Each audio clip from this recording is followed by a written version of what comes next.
Hey! Welcome back to another edition of the greatest goddamn D&D stream on this world and the next here. Welcome to Goblins Under the Stairs. Yeah. You got Sorak the Destroyer, along with Stone Cold Steve Austin, what? Ready to slash and bash your Monday night away here with his epic gang of Sorak's Destroyers. We got Fang the Mang, also known as Cletus. We got the guy they call Wilmore Chaddington. And of course, the greatest D&D DM in all the land here. It's Nate Gonzalez. What? I said it's Nate Gonzalez, man. Take it away, Nate. Oh my god, way too much energy for a Monday night, Carlos. Welcome everyone, and yeah, I'm surprised Cletus is the one that's allowed inside tonight. Usually it's Colbauer. Wilmore is kicked out, but welcome everyone to tonight's Monday night edition, Goblins Under the Stairs. As you guys have been following along this last few weeks, we're still in the heat of this epic adventure, this epic battle in the heart of Iron Slag against Duke Zalto and all of his minions within there. So, without further ado, we got some slashing and bashing to do. So let's go ahead and give you guys a quick little recap and jump into the night and have a little bit of fun. So last time we were all together, we had some more slashing and bashing going on. One of the drow mages of House of Laren jumped across the pitch and leaped up onto Zalto's chest with his staff with the black obsidian crystal on the top of it, stabbing it into his chest, sundering it and shattering it within there, and awakening some sort of darkness, necrotic energy within Zalto, bolstering him back to life and shooting him back up with this inky black eyes and just a shadowy essence engulfing him. His son Zaltember came rushing in from the south stairwell with a bunch of hobgoblins and ogres and another fire giant. And from the north, you guys could hear pounding down the double doors where Brimskarda's lifeless body laid, a couple more ogres and goblins trying to push their way on through to join the fun. But you guys, of course, have noticed that Brimskarda's body has been not moving for quite some time and has been blocking that entryway, so you're probably thinking that she has passed on through to the other side at this point. That other drow mage with the iron flask affixed to his hip threw a poisonous fog cloud around Wilmore, vanishing off into the darkness behind him in front of the adamantine igloo-shaped forge on the north side of this hall here. A couple of the ogres on the north side, they barged the door open just enough to allow a couple of the goblins from up top there to come running on in with a couple of pots and pans and metal spoons, tackling at each other and ready to jump into the battle. And with the heat of the battle raging on, we had a couple of your guys' allies go down. Both Misa and Reginald fell unconscious, and of course were brought back up by you all, Fang and Sorak, to continue on in the battle and to see if you guys can emerge victoriously. And although you guys have, of course, taken a lot of enemies down and been clearing out this room left and right, more have been making their way in here, and Salto pushing himself back up with some sort of black crystal rejuvenating him and regenerating him to life. You guys are feeling that exhaustion and the pain from the heat of the battle, but you must continue on, of course, to avenge Fang's father, to rescue Megara, of course stopping Zalto from constructing Vonendad, and allowing Narvi to continue on with his plan full steam ahead. So before we jump on into the top of the round here, the 10th round, you guys, real quick, if you guys want to discuss with each other just a quick plan of action, or if you want to ask about things around the area currently, or just anything at all, I'll give you guys a couple quick moments to do that real quick before we hop on into the combat. Well, I'm gonna whip out my pipe and blow on it. Well, not quite yet. Not your turn. I'm just saying, this is like kind of outside the over the table kind of thing right now. That's what I plan on doing. So Okay. I mean, I don't know what you guys want to focus down, or if you guys, because what's gonna happen is, yeah. So what's gonna happen is pretty much every character around us is gonna have to make a saving throw, and if they fail, they're not gonna be able to walk towards me, and they're gonna have disadvantage on everything. And I think we get advantage on it, right? If they fail, I think. Yeah, if the line of whoever is causing the frightening condition is in sight, then they have a disadvantage. And yeah, they can't so I'll move be standing towards that what is causing that frightening. Yeah. So basically, I mean, I don't know what you four are gonna do, but everybody's gonna be at disadvantage if you attack them, and nobody can walk towards me. So if you hit them and someone dies, you might want to back up because then no one can walk forward to hit you. Yeah, so basically my idea, and I think what everyone who is kind of within my vicinity should do is, these, what are these are orcs in front of us. You have 2 orcs right in front of you and Misa. There's a then drow and warrior drow. in front of Reginald, and then there's 2 hobgoblins on the west. Yeah, so I think, obviously pending our initiative or combat order, I think we try and kill at least the 2 orcs and dip into this shadowy area, regroup a little bit, and go from there. But I feel like at some point or another, we have to regain some health before proceeding with the rest of the I think enemies. everyone has some sort of potion on them, and you can use a bonus action to drink that. So just don't forget. Right. And like I say, try and kill them because, we don't really need any opportunity attacks on us, because any health that we can keep obviously is gonna. I mean, we're gonna need all of our HP for this battle. Period. What you have left of it. Okay. Well, that's what I'm saying. All right. Yeah, I've basically got one more healing word to bring somebody up, but outside of that, I got nothing. Yep, and couple of I potions. don't have any more spell slots, but I have Spare the Dying, so that's Yeah, about it. which just makes them not die. They stay unconscious, though. right. Okay. Anything else you guys want to discuss real quick before we jump into the chaos? I say we do it. Stone Cold says, I want to whoop some ass. What? We got Musashi in the chat saying the what's also. Yeah. What? Love it. All right, so up first then, we have Misa, who has gotten back to his feet, eyes looking a little sunken right now as he's just was unconscious, and Fang, of course, healed him back up to health. Sees these enemies coming from every direction, not really an opportunity to get out of this fight here, so he's going to take a swing at this first orc that's directly in front of him.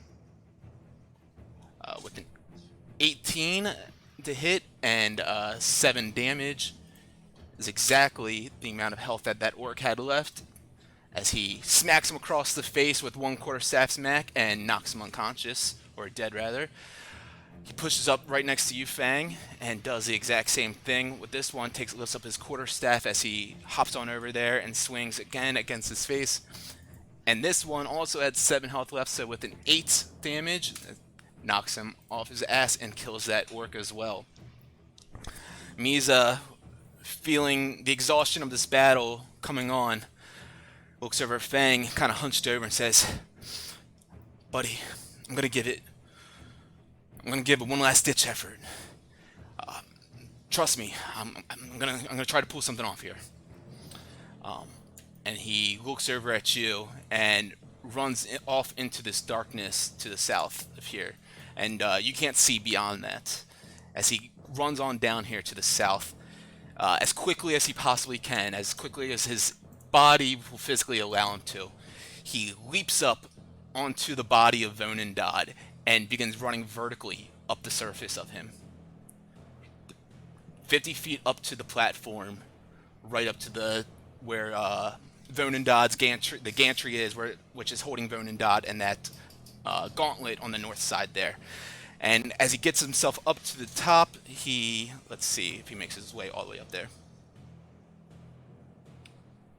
Ooh, within that one, unfortunately, he just grabs on to the top, and he's holding on to like the side railing to push himself over there to get onto the gantry platform. With a natural one, of course, unfortunately, he doesn't push himself over that, but he is holding on there. And he looks down. He's 50 feet up, dangling above all of you, essentially.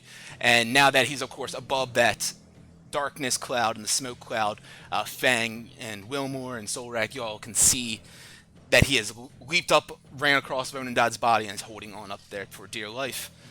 And that is going to be his turn. We got Reginald up now. Reginald's got this drow in front of him. Let's see what I want to do with him.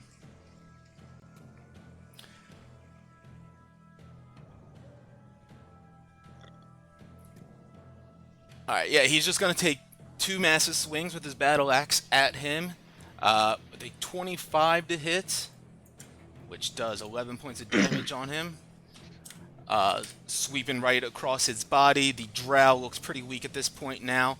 And a 27 to hit with 16 damage. He had 14 health left. So Reginald sweeps across the neck of that drow, cleanly slicing his throat, and you guys watch as that blood starts squirting out all across Reginald's shield as he holds it up to kind of block it from getting on his body at all. And let's see, with that, he goes over, runs past Solrak, and goes up to Fang and says, "Oi, Fang!" He grabs you by the shoulder, Fang, and he pulls you down towards him, and you guys switch positions right there. And with that, you get an additional 8 to your AC for the rest of the round, as he gives you a bait and switch.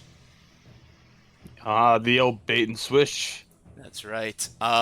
He kind of stands there over you a little bit with his shield protecting you, just slightly, and ready to come in and absorb any of those attacks.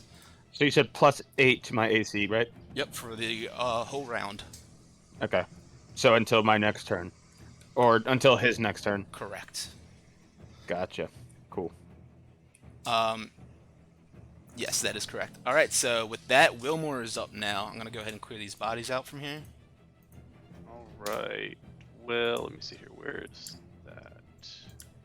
Potion of healing. So, as I see, what's his name, run up Vonadot, I just kind of pull out a potion and just start sipping and going, huh. And then that's going to be a 5 spot. And then I'm going to kind of start walking forward a little bit, and I will pull out my pipes of haunting, and I will just start blowing on them bad boys. And that's going to be, I'm going to move up here a little bit, but I'm still within Zalto, so that's not an opportunity attack, right? Correct. Yep, you didn't leave his space. So then that should be, this is 30 feet? That should be 30 feet there. Okay. So hold on a second, let me see if I can. Yeah, get all of them. Yeah, if you just move up 5 more feet, you should be able to get everyone. North 5 feet. To get those goblins too, that is.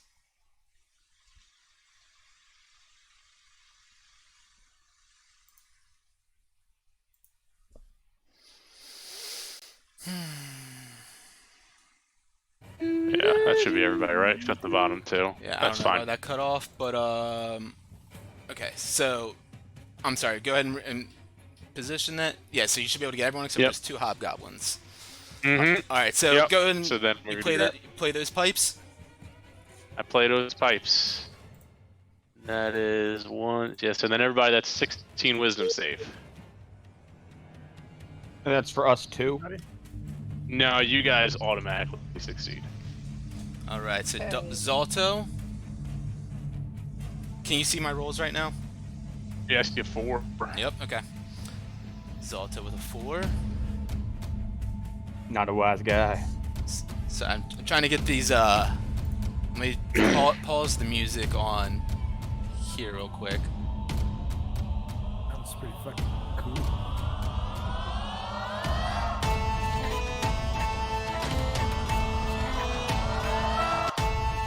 There's Wilmore's bagpipes. That's fucking nuts. Yeah, that was great. Yeah. When the bagpipe drops. I look at everybody and go, "Give him hell!" Alright, I'm gonna turn that down a little bit. Alright, so Drow Mage, Wisdom. Rolled a 6. Orc, the first one on the bottom, right below you, Wisdom, a 6. Zaltember, a 5. Ogre South, an 8. We love the light dice. No way. Ogre Top, 12.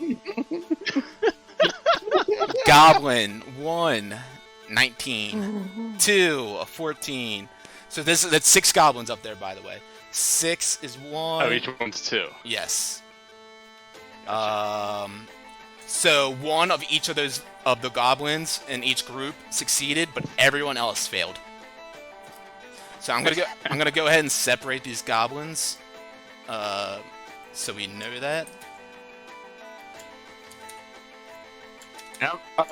I just want to clarify that hitting the enemy when they're frightened, that doesn't get them out of being frightened, correct?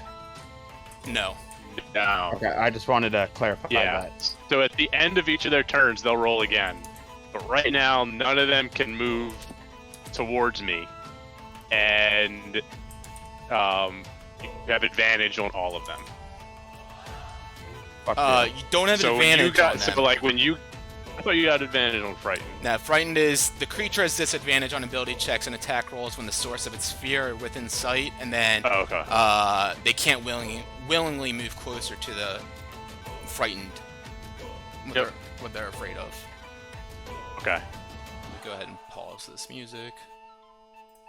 Put back on our real war music. Okay, so Wilmore, he plays those pipes, and lo and behold, you see the fear strike in the eyes of pretty much everyone except for 3 of these goblins. And It's Stone Cold Steve Austin, what? Because I ain't scared of no one, what? And they look like they don't want to move anywhere closer to this little freakish halfling at all. And this tune that he played from his pipes has spellbinded them, scaring them away from him for the time being. All right, Wilmore, anything else for you? I'm going to. I'll take one more step down now. Kind of still stay here so Duke's Alto doesn't get an opportunity attack on me, and I'm gonna kind of say to everybody,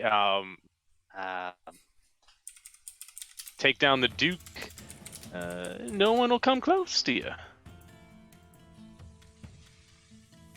All right, And that's it.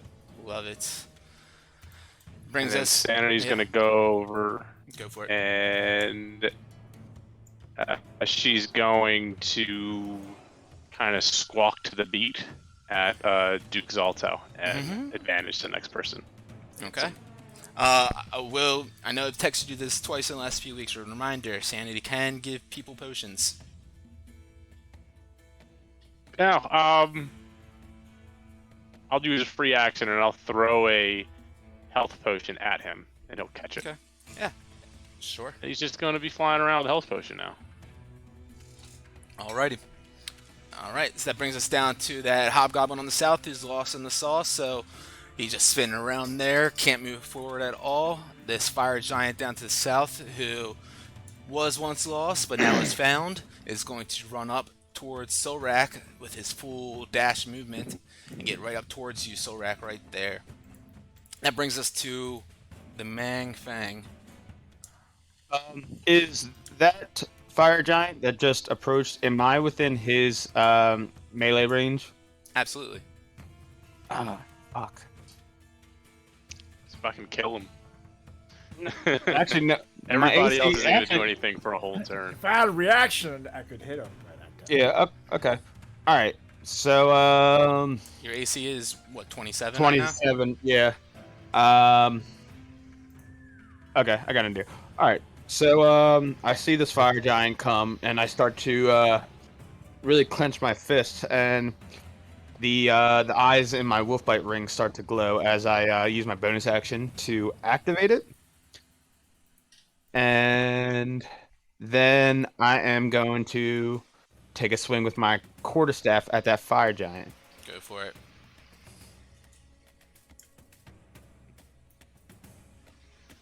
All right.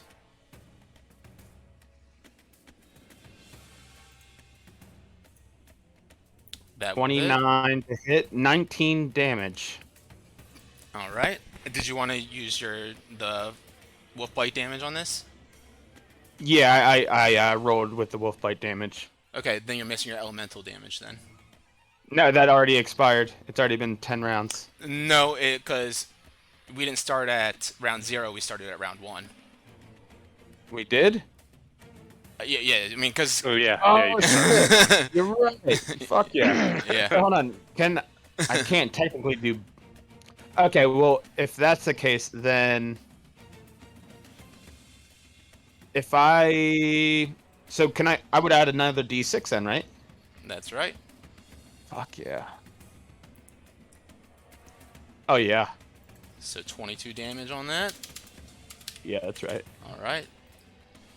All right. And then... Yeah, we'll go at him again. Okay.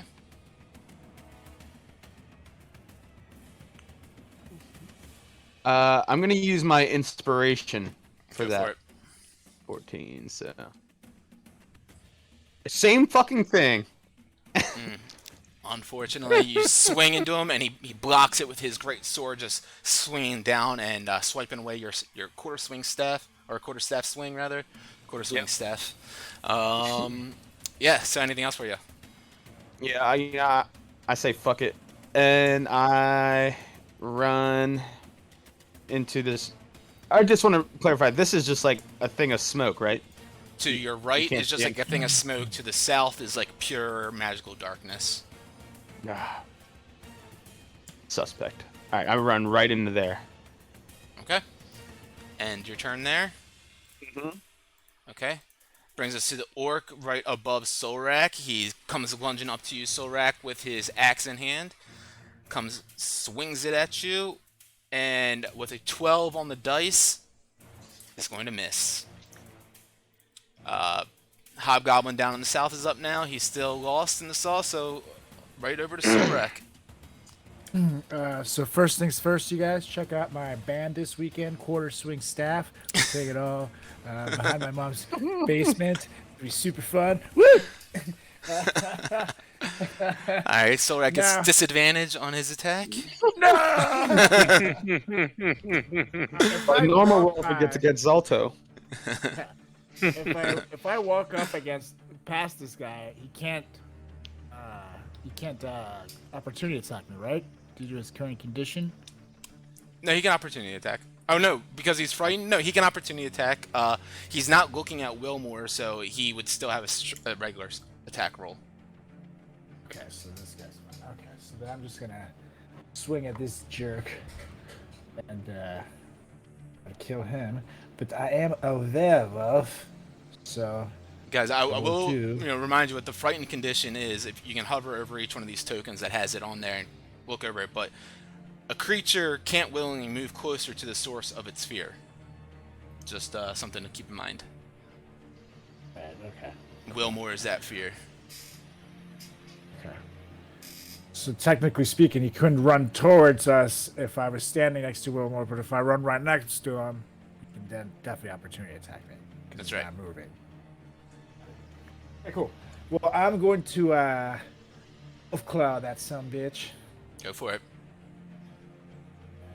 Let's see. Ooh, 23. Yep, he's dead. That's. Yeah, baby. Okay. He had 8 health left. well, that was easy. And Yeah. You just kind of like dig your claws right into his flesh. As soon as they puncture, he goes, "Oh!" and he collapses to the ground and dies. I was expecting a much more badass battle there. Yeah? Just keep it moving. Yeah, there's a big giant in front of you though, so. True. But he's technically behind me. Now, to run away from him, I still give him an opportunity attack too, right? You do. Yep. Well, I'm going to have to fight this guy instead. So, I turn around. Look at this guy. I'm kind of annoyed because I'm going to be fighting that guy. But, claw him too. That.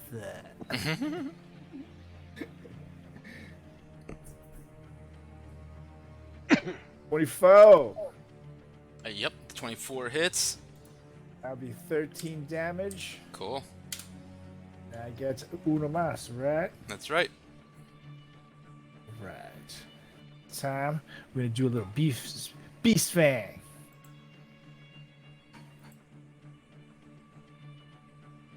$17. 17 just misses. That bastard. Yes, you. Okay. Well, I'll do it.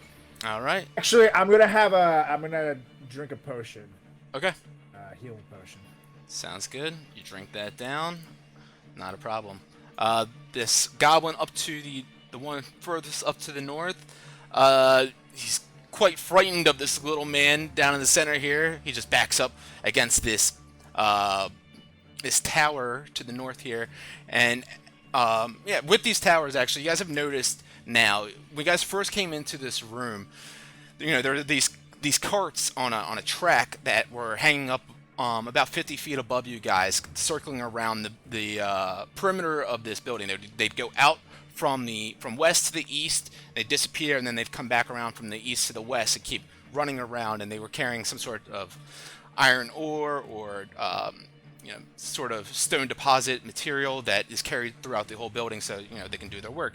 And a couple of moments ago, you know, within the last 15 seconds or so, those carts that have been moving around have suddenly stopped.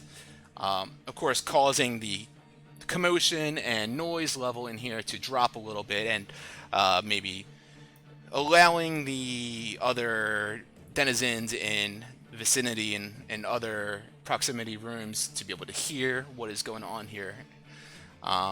Yes, with that said, that goblin runs away a little bit. So does this one. Goblins aren't the toughest, and with this thing that they're afraid of right there, they're not going to run towards them at all. This ogre backs up a little bit, comes closer towards this enemy, which is Solrak, and with disadvantage, he's going to swing at Solrak. 9 to hit, so I don't need to roll a disadvantage. Solrak just dips right under his massive great club swing, and no damage done. Last goblin that is frightened backs up a little bit more as well. And brings us to this drow in here. Let's see. He can see through the darkness, so what he's afraid of is still in sight. He tries to continue doing what he was doing to this forge here. Let's see. With disadvantage, though. You guys hear him kind of jiggle this handle and trying to pull on it to no avail, though.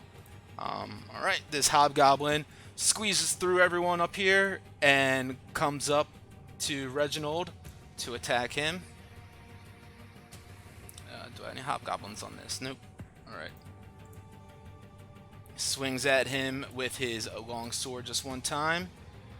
With a 16 to hit, won't do it. Reginald blocks it with his shield and looks back at him, ready to attack.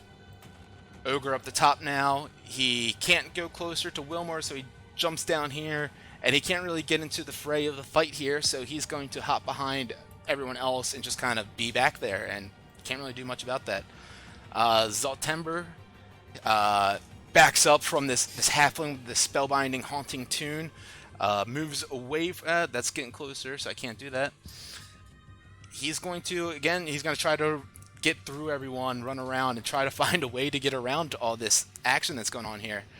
I had not made any of these saving throws. I will do that at the end of my the full combat turn. Do them all at once. This hobgoblin is going to squeeze through everyone here and comes slashing up at Reginald. Misses with a 12 on the sword. Reginald blocks that one with a shield too. And then that brings us to Dozar. Good old Dozar with these massive burning spiked shields that, of course, he poured down this molten hot magma, iron magma down the front of them, and they're burning bright. He saw Misa appear out of this darkness and run up the body of Vonendad, so he comes pushing on over here, and he's going to, let's see, he's got the iron ball from Zalto right here that he goes and picks up, that Zalto is rolling around on the ground, and he throws it up with disadvantage because he's too far. And that ball just kind of bangs into the helm of Vonendad, pretty close to Misa's body, not affecting him at all. But then he pushes a little bit closer, ready for Misa to drop, and he's going to attack him when that does, or he plans to at least. Zalto right here, he's got this creepy little man right in front of him. He is not sure what's going on with him. He's going to, because something about him is creeping him the fuck out. He's going to swing at disadvantage at you. A 24 to hit. That armor class 22. Okay. That'll hit. So he's going to do 24 points of damage to you. Right. I battled you, bruh. And he's going to push into this darkness. And you guys can see he vanishes in here as the smoke kind of engulfs him and surrounds him. And let's see, disadvantage. Hey, Les, can I do Sure thing. whatchamacallit? Yeah, buddy. So we're gonna do double up on the Eldritch Blast. There's one.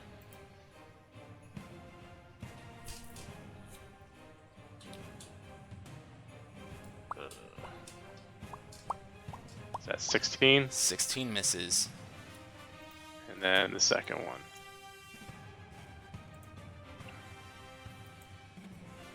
Ooh, that's a natural 20. Oh, and a 10 on the dice.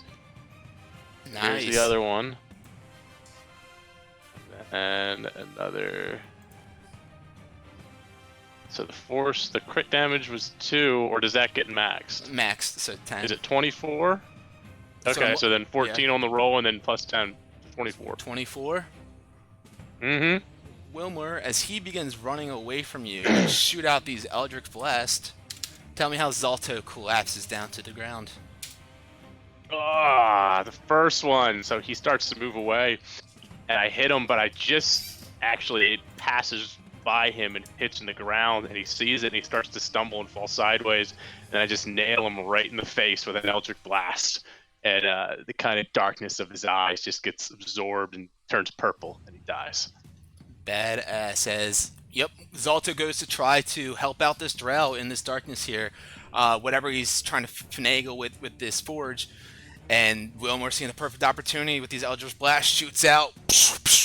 First one misses, second one lands perfectly center of mass, kind of completely enveloping Zalto in this force and this black inky energy that Wilmore has with his Eldritch Blast, and Zalto falls down to the ground face first. The whole ground around you guys reverberates and shakes. And yes, that whoops, that was a reaction. Zalto ends his turn, obviously. At the top. Awesome. At the top of the round, so I did the Goblin saves. They all failed. We'll start with the ogres now. The top one is a 17, so he breaks out. A 10, so the second one's a 10. Let me just take off frightened on him. Zaltember is a 4, and then Drow Boy is an 8. Boy. So everyone except for Ogre Alright. up top still stays frightened of sketchy little Wilmore. Very sketchy. It's pretty Especially sketchy. using these pipes more. Yeah. Gave them to you like 30 games ago. First time using them. Love it. Great first time, though. I gotta stop giving you guys so many things. I think that's the moral of the story. No. It's fine. I was just saving it for now for narrative effect. Gotcha. Yes. Way up front. Wilmore literally had to blow the dust off of them first before using them. So Misa up top now, holding on for dear life. Of course, with just being right there, he can push himself over top now without using an action to do so. It's kind of exalting, pushing himself too much to do that with just that one round previously. But he pushes himself over and gets up to the top there. And if anyone is watching him at this point, you guys see Misa runs directly in front of Vonendad's body and finds a lever right there. And he goes to pull that lever. Misa not rolling the best right now. Goes to pull that lever, and he's trying with all he can, but it's not coming down at all. Let's see, can I do something else for this? Nah, he's going to spend a key point though, and he's going to heal himself a little bit. I'll do that on the next turn. So Reginald, you guys see he's trying to pull this lever, which looks like it's connected to the arm which is holding up the Colossus body of Vonendad over top of this room here. So brings us over to Reggie, who is going to, with this Hobgoblin in front of him, swing at him one time. A 21 to hit with 11 damage, exactly 11 health. He swings and cleaves right through his chest, bleeding him out, and this Hobgoblin in front of him dies. The one right next to you, Solrak, he goes and tries to do the same thing. 24 to hit with 15 damage, again, at 11 health, so he is dead. He comes up to you, Solrak, and he grabs you by the shoulder as well and pulls you across and switches positions with you.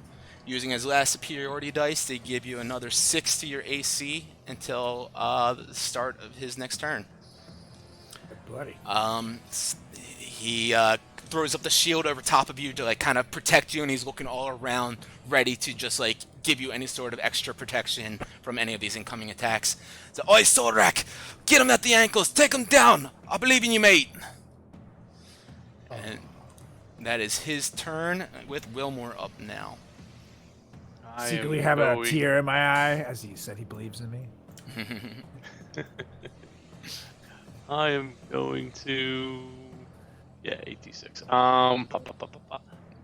I'm going to move over to the shadows, and as I'm moving over there, I'm gonna kind of holler to Fang, sort out the Drowlin here, buddy. I'll take care of the rest. And then I poke out one of the eyes in my helmet. I'm gonna cast a fireball on this like little 4-person cluster down here by Solrak and Reginald, not hitting them. Okay. It's a 30-foot radius, right? 20-foot radius. Okay, I'll just drop out a thing. It's a for 16 dex save on it. So like that. Hold on, I just rolled that 21. Yep, perfect. Okay, so starting with Ogre on the top, very one closest to you. Dex save. Rolls a 2. Second one. Are you in the darkness right now? I was like walking towards the darkness when I cast it. I wasn't in the darkness when I shot it, Okay. though. Second one fails also with another 2. Fire Giant is going to... let's see. It doesn't matter. The two... He's immune. Yeah, the two ogres just completely engulf in this flame as you shoot out this fireball right in that direction, blinding Solrak and Reginald for a second with this white, red-hot heat. And how much was the damage? 21? 21, yes. All right, and these two ogres seem to burn up rather quickly. Skin all charred and starting to bubble and look all disformed and figured and still with a little bit of life in their eyes, but looking pretty fucking destroyed at this point. Wilmore, as you use that last fireball,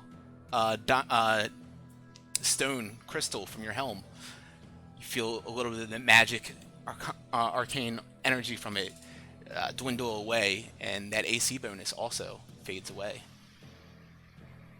So -1. 2, I believe. But you can just take Oh, off yep. the helm now, Yeah. essentially. I'll just take it off, yeah. All right, and you vanish off into the darkness, seeing these ogres burn to a crisp, but still standing there, barely with any sort of health left. Anything else for you, or sanity? I am going to...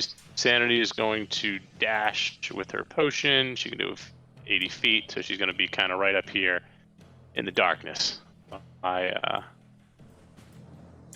Misa. Okay. By Fang, you mean? Oh, no, Or- by Misa. She's going to go to the top. Oh, sanity is gotcha. Okay, cool. Yep, sanity. All right. These two down here are still lost in it. Oh wait, you took damage, and we did not make a concentration check. Go ahead and make we that. can do that now.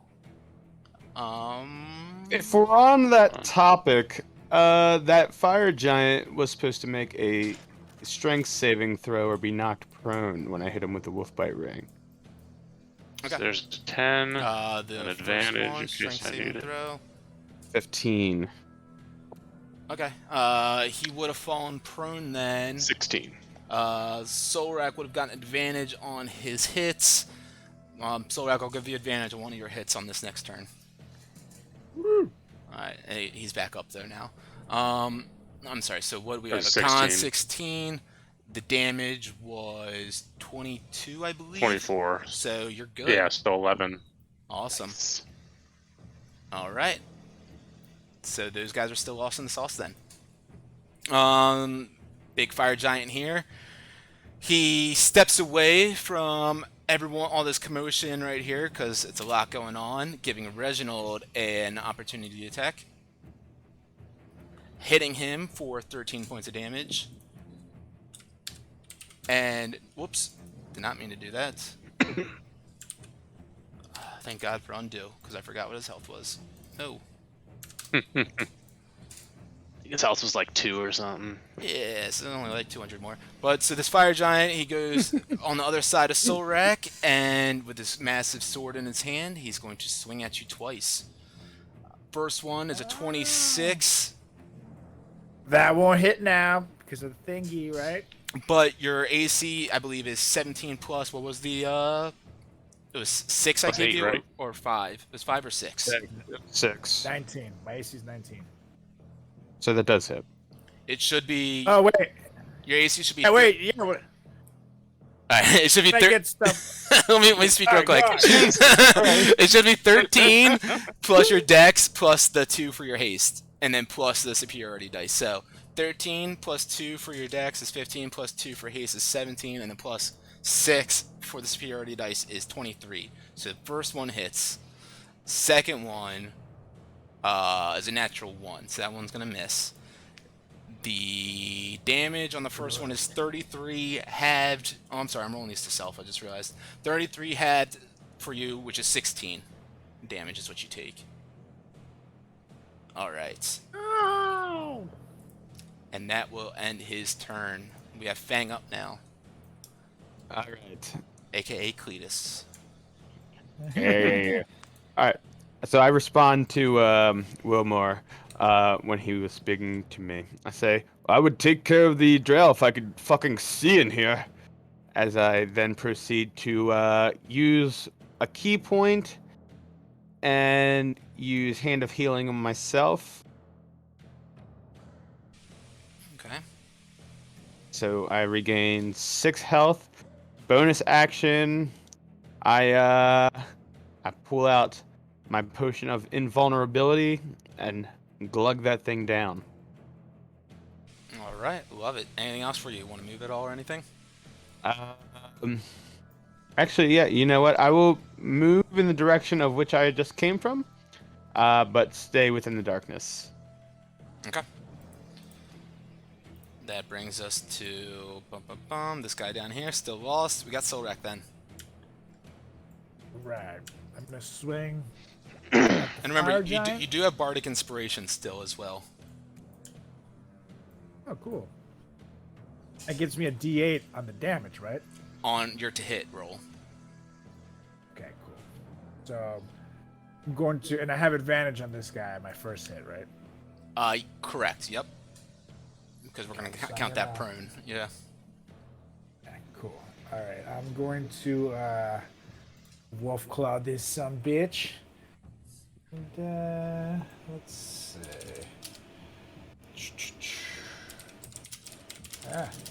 Get out of there.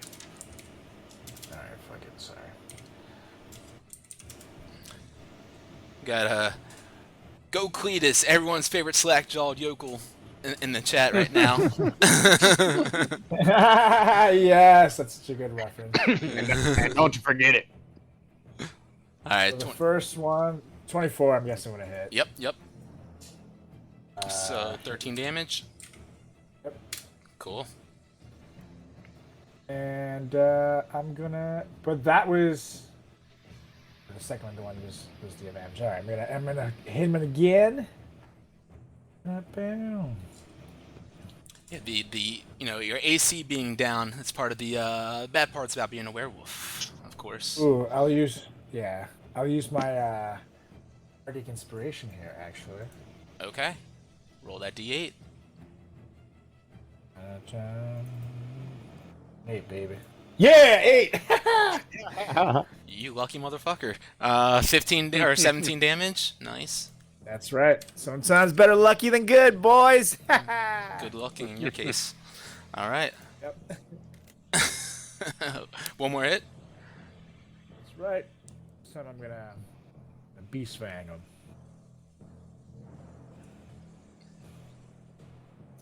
And give him the fang bang. A 17. 17 misses. All right. Try to lunge at him with your teeth and you just bite into that heavy armor and can't sink through that. Do you want to move at all or are you good there? I'm good, but I'm gonna take one more healing potion. Okay, absolutely. Is that your last one or is this ointment rather? Yeah, I do have one more charge of the ointment. No, I have 2 healing potions left and a charge of the ointment, so I'm actually gonna use the ointment. All right, cool. You rub yourself down real quick. And as you do that, this ogre takes a swing at him at Reginald with his great club, and Reginald ducks under it, and he misses with a, what was that, 8 total. These goblins up here are too afraid to move towards. Actually, Wilmer's not there anymore, so they are going to run down here, closer to everyone. All right. Same with this ogre. He can't see who he's afraid of anymore, so he's going to swing at Reginald. Actually, he's going to swing at Solrak with his great club. No! An 8 to hit, though, will not do it. Especially with your massive AC right now. Zoltember comes pushing on up. That's actually, what's it? It's 23 right now? It's not that big. I've seen bigger. It's above average. Yeah. On what chart? Zoltember swings over at Solrak with an 18 to hit, which will not hit right now. He just comes over and yeah, you see he's a lot shorter of a giant than most of these other ones, and he's not as battle worn as a lot of the other ones as well. So you can see he doesn't really know how to swing that axe quite as well as you've seen some others do. But yeah. Stay on the job. That's right. Daddy little bitch. Dozar now, he picks up that iron ball off the ground and goes to throw it again at Misa. With disadvantage. But a 24 will hit. Oh my god. And does 31 points of Misa on Misa as Misa falls down. Or actually, no, he doesn't fall because he's not hanging on anymore. Actually, wait, he wouldn't actually be able to do this anymore because he's kind of past this thing. I thought he was still hanging on, so he's not going to do that. I lied. Kind of impossible to hit him at the position he's in. So Dozar stands here. Yeah, he's kind of just like ready for me. He wants to take down this guy that's up here essentially. And that's gonna bring us to the top of the round. I'm gonna do all my saving throws real quick for who's still frightened, which is just the one ogre. I already did the goblins at the top.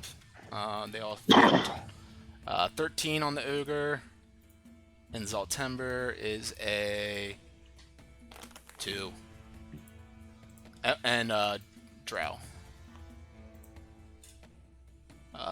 Drow succeeds. 'Cause 15 was the total, right? Yeah, 15. Okay. Brings us to Mies at the top of the round now. He's got this massive fire giant below him trying to come up to him and take him down. Was Sanity doing something with Misa, or is it just he's right there? She just has a potion. Okay. He goes to pull on this lever. And with a natural 20, Misa takes all his last muscle, his last bit of energy, all of his strength that he can muster, and he grabs onto this crank and pulls the lever down. And with this, you guys see up above this clasp which is holding Vonendad together releases and lets go this massive colossus of Vonendad from this 50-foot wince down onto the ground onto Dozar. Dozar has to make a dexterity saving throw. With a 6 on the dice is not going to succeed. And you guys hear and see this massive hunk of adamantine metal, heavy as can be, just collapse down to the ground, creating this thunderous roar erupting from all within the chamber. Jesus Christ. Guys, I have to take a picture. Doing exactly the amount of health that Dozar had left on him. Vonendad falls to the ground in one massive hunk, collapses on top of Dozar, this fire giant on below Misa, and crushes him like a pulp, and that you guys could see the massive metal spikes and plow shields which he was once holding just bend and turn to absolute trash garbage right there. And you guys can't really tell if he's alive or not, but you would imagine something getting crushed by the weight of something so fucking massive could not possibly survive that. Even something covered with so much heavy plate mail and metal armor. And Mizo looks down at everyone and kind of puts his front hands on top of the platform and leaps down off of the platform 50 feet, falling down like a feather to the ground to a 3-point position, and rolls into the darkness. And Misa turns to the camera and says, "Bet that wasn't in your mock combat, DM." Natural 100. Yeah, no, that was exactly what you needed. That's crazy. You hear Wilmore scream from the shadows. You should have started with that. Wasn't much room to get started with that, but Misa's been down here before, noticed a little bit of the layout, and has seen a bit of what's going on. He remembered in that last second that there's a wince up there. So Vonendad's now on the floor in pieces. On the floor in pieces. Yep. And bonus action for Misa. He's going to use another one of his. He's going to heal himself a little bit more, and that brings us to Reginald. Reginald, we got a couple of ogres in front of him still. He takes a couple of swings around. First one to his west. Hits him with a 15, does 11 damage with 4 health on that ogre. He is dead. One more swing on the one on the south, feeling a bit of energy. Another 14, 12 more damage. Another 4 health on him. Also gone. Reginald, he doesn't have any bonus actions he can do right now. He will, though, take down a potion, actually. Yeah, he's got one more potion after this one. He's going to quaff down this greater healing. Doesn't get too much health back, but enough to make him feel a little bit more confident in the rest of this fight. Okay, Wilmore. Can I hear the drow behind me doing stuff? Make a perception check with disadvantage because you cannot see. And you know where that forge is from, the outside and everything. And so you could tell that he was right outside there. 12, and then hold on, another one.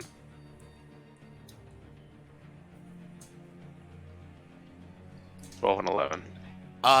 You know that he's pretty much just due north of you, essentially. You obviously can't see exactly where, but you know that he's pretty much not too far away from you, within 20 feet. Okay, all right. So I'm gonna just kind of walk north a little bit, just to where I think he's kind of close, but not necessarily knowing where he is. And then I'm gonna cast Shatter, just in his direction, from me. Okay. That's a con save for me, right? Yeah, it's a con save, and then... And what's it say about items or whatever? Is it non...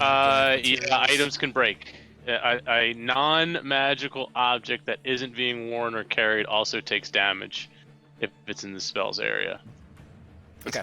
9. Alright, so con save for me, or con saving throw? Nope. I don't know why it rolled it again, but it was a 9. I rolled a 16 total on my con. Okay, so you take half. Okay. Of 9. Okay, so 4 points of damage. And yeah, you hear that shatter kind of rattles off against that forge there. You know that you're pretty close to it, and you can hear him kind of make a bit of a convulsion. Con save for his cloud kill. Yeah, cloud kill's gone. All right. Oh yeah, it's the cloud in the south. Yep. West. Nice. Okay. You all can go run down there now and play if you want. But all right. And then I am going to kind of step out of the darkness a little bit. So what's his name can see me. So all the frightened people can see me. And I'm standing on top of Duke Zalto, still playing my pipes for some weird reason. Yeah, make a persuasion, or what's the one I'm trying to think of? Wow. Performance? No, intimidation with advantage. Intimidation. Yeah, because he's already frightened of you, and the fact that you're now standing on his now dead dad's body, and that adds a little bit to that effect, I would say. I'd be terrified. Or Vin Diesel's him. Roll. It rolled, but I'm not seeing the total yet. Oh, I just rolled it again, I think.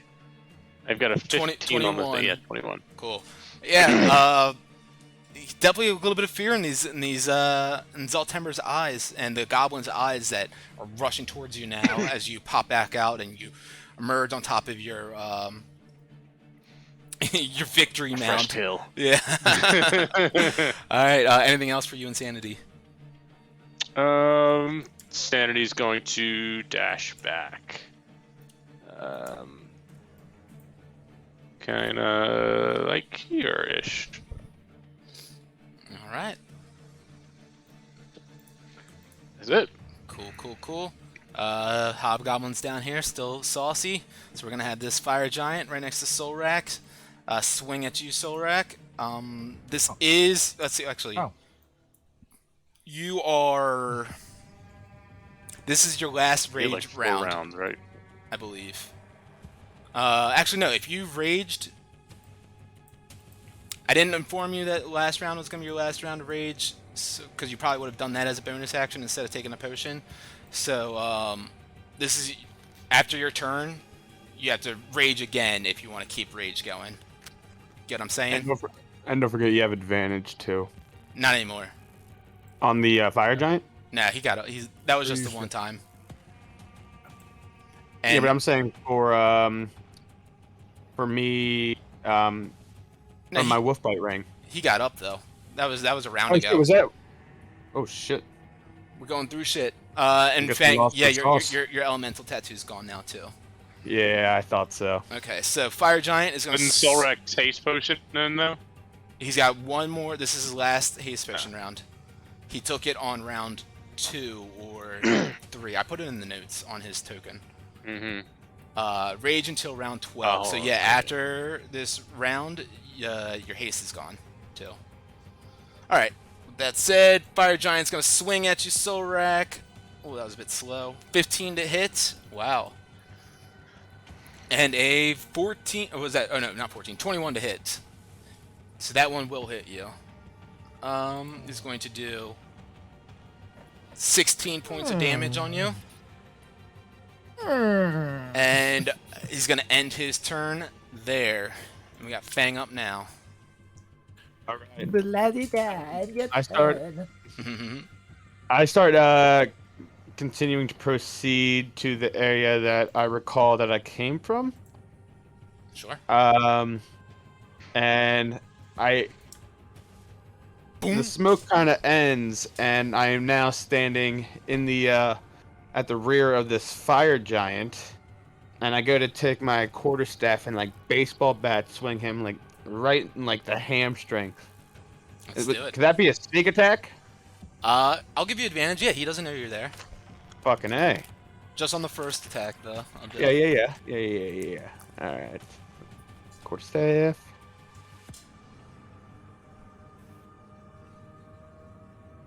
So let's see, 23 for the first one. I forget how to roll. All right, so whoopsies. So 23 total. So yeah, 13 damage is what I saw. Was that the first one? Yeah. Then yes. All right. Big swing across his calves. You strike and do 13 points of damage. And I will. He now notices me, so now I kind of swing back up with my quarterstaff, like right in his kisser. All right. All right. 19. That'll hit. All right. And I'm sorry, I missed? What was the damage that it said? 9. Right? 11 for 2 hands. Oh yeah, that's right. Yep. So 11 more damage. All right. Bonus action. I will spend another key point to do Flurry of Bows. Okay. Mark that. I got one more key point left after this. Alright, Flurry of Bows. Yeah, 25. That hits. And 10 more damage. Okay, so you gonna do one more swing? I will actually take my other swing to do a hand of healing. Okay. All right. So Does that require an additional key point, or is it just the one key Nope, point that I it's just spend the for one. the?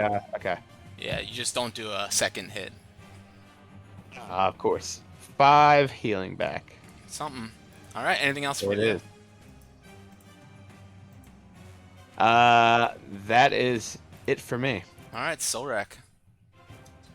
All right, so I'm going to attack this bastard over here, a fire giant.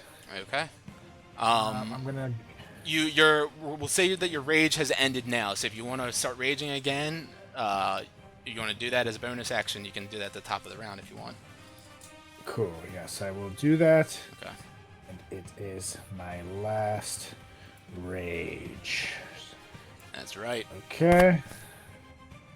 So I'm going to beast fang this a-ho. Okay. Which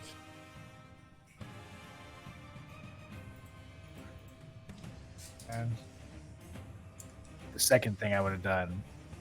So beast fang. Yeah, 28 hits and then 18 damage. That's what that is. Plus 2. Yep. So 20 damage. You lunge up at him, find an opening of his armor into his flesh, start ripping apart chunks of his flesh off its body, sinew and blood squirting everywhere.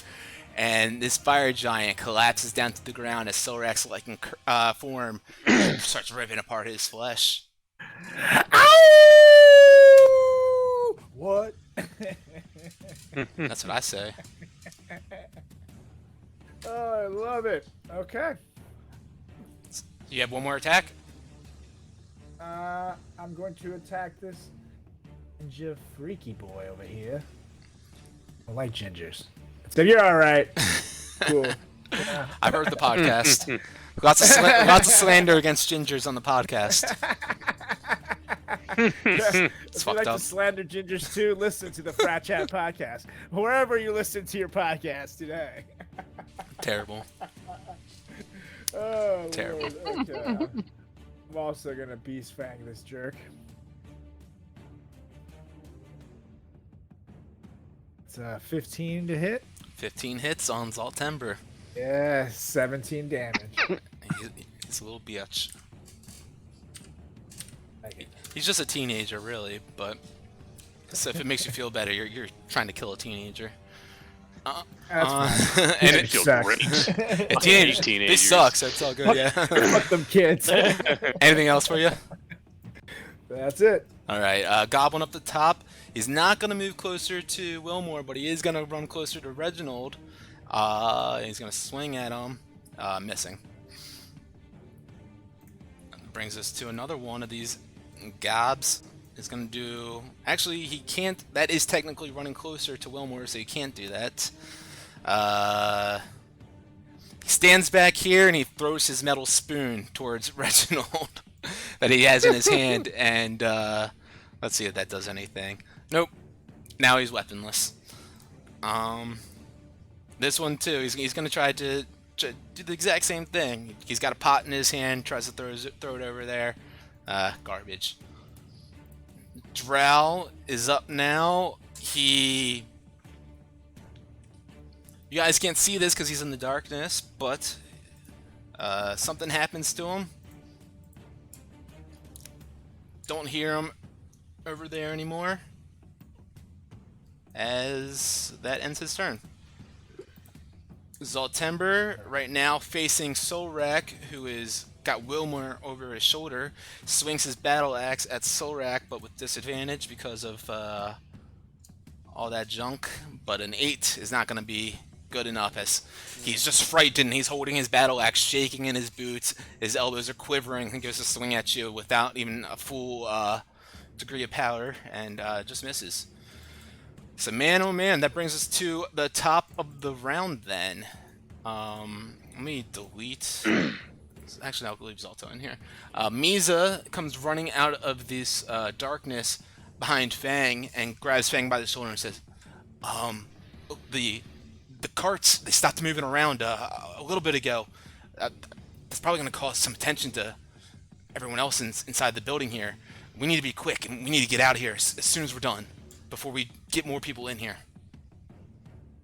Say we finish this last fire giant and move on with our way. Let's do it, bud. He runs across, jumps up in the air, and kung fu kicks this Zaltember across the face. 16 hits with 8 damage, and as he lands down on the ground, he swings up his quarterstaff with 13 more damage, knocking Zaltember 360 on the ground and unconscious. Let's see, he's going to use his bonus action to... Actually, no, he's out of key points, so never mind. He just comes running up to Fang again, right next to you, and says, "Alright, buddy, stick together, we can do this." And that's going to end his turn. Reginald got a little fucking dwarf in front of him. I don't even know if I need a swing. Or I called it a dwarf, but he's a goblin. Actually, 12, I think, misses. Yeah, 12 misses. and a 12 misses! Apparently I do need a roll! My god. Sorry, guys. Reginald just takes 2 swings. Ah, blast! Sorry, mates! Gets out of your way, Solrak. Here's an opportunity, and leaves an opening for you. Wilmer, you're up. I'll blast him. One. Actually, no, I'm not gonna blast him. Can I see if I can focus to find the other drow somehow? Yeah, if you want to like fully focus on doing that and use like your action to do so, that is fine. Yeah. I just want to see if I can trace him somehow. Yeah, make a you can go make a perception flat roll. Since you're using your full turn to do so. 23. 23. You heard him kind of just start running away from that area, essentially, away from you to the, towards the northeast. It sounded like you heard the pitter patter. Towards the northeast of the area. All right, so then I'm going to go northeast as well. My big 25 feet. Okay. All right. And sanity. Sanity is going to move her 40 feet, and she's going to kind of do the same thing. We're both kind of like echolocating at this point, and kind of full transaction. I'm trying to get this thing, and I'm trying to get that flask. Okay. Make a perception for sanity then.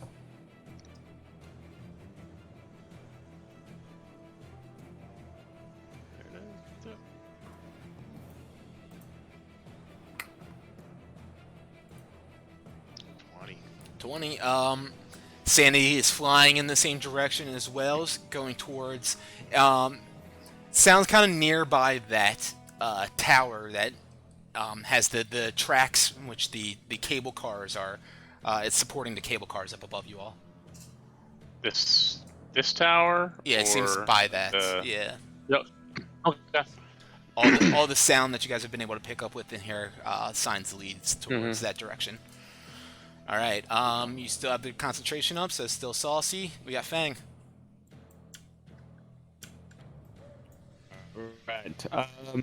I'll go ahead and move towards this goblin and attack him with my quarterstaff. A gooba goblin. Goblin hoblin. 12 damage. Bam. Dead. On to the next one. Smack him across the face, and you just see lights go out. You never moved the other three when you split them. Hey, you're right. Oh, because I didn't add them to the initiative. That's my fault. Yep, you kill him. I'm just going to move some of these up, too. Bonus action. Unarmed strike on this one. All right. Oh, nat 20, I'm sorry. Dunsky. All right. 3 3 goblins, 1 Fang. And then, I say, you guys finish up with the goblins. I've got some, business I need to take care of as I move toward, whoops, fuck. What the fuck just happened? Everything moves slightly to the right. Yep. Slide to the right. Alright. No, I, without getting in that goblin's, like, radius, I head towards Zalto and hop up on top of him, and that's probably all that I can do for my turn. That I want to do.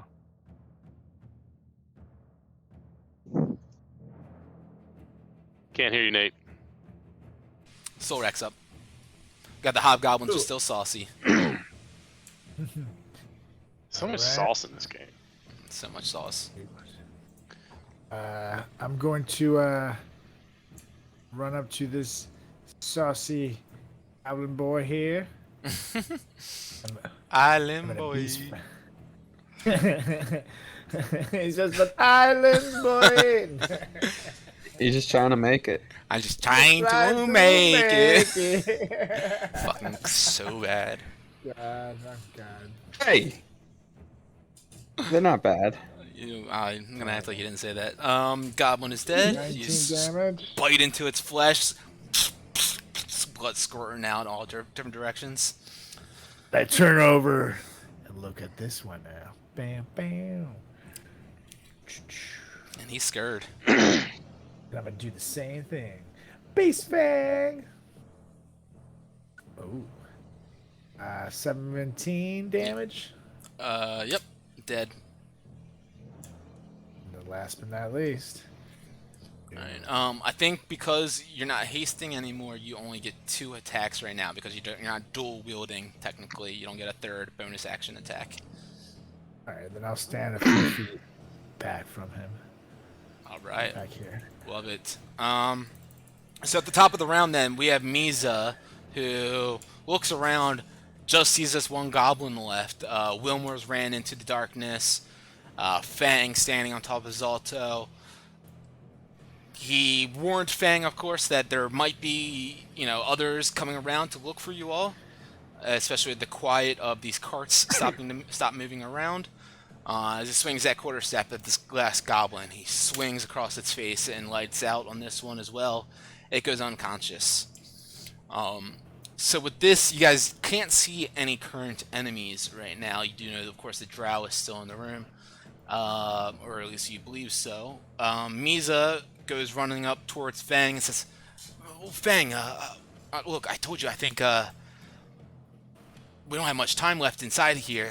If you're trying to, we have something that you're trying to take care of, I say we do that now and get moving. I mean, there's some slaves in here that I saw that might need some rescuing, but I don't know if we have time for all that." No, just give me 1 second. Alright, that's going to end his turn.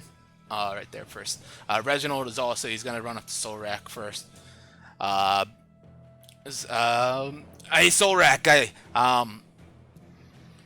What do you think's going on here, mate? We need to find, it's a little bit too quiet in here right now. It's way too quiet, and I heard these little bastards running away. Might be alerting others. Must make haste, yeah. You guys, of course, see these 2 hobgoblins to the south still that are all dizzy, but, Reginald doesn't think of them as a threat currently, so he's just going to stand by Solrak and kind of wait to see what you guys all decide to do. Wilmore. I'm gonna kind of yell out to Sanity, eyes and ears, buddy, and that's gonna be Bardic Inspiration on the bird.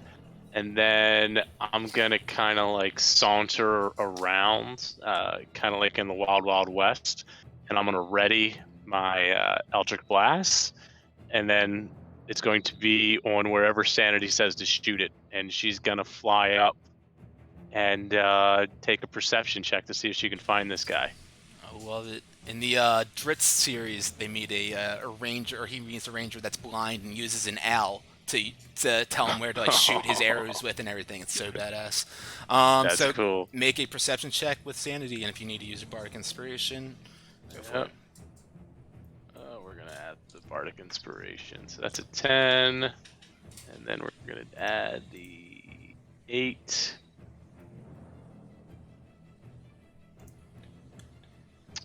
So that's 13 total. 13. Sanity flies on over and can hear this drow with his hand against the wall of this this tower here to the south side. On the south side of the wall, that is. He's kind of rubbing his fingers against it. And Sanity can just barely hear that as he's kind of tapping and making some noise, like trying to find his way across here. And Sanity squawks out right to you as it flies right here. And I blast him Yes. right to the spot. With a disadvantage. Alright, so hold on. The first one was 24 with 13, and then I'll actually, roll the disadvantage I'm gonna do dice. something.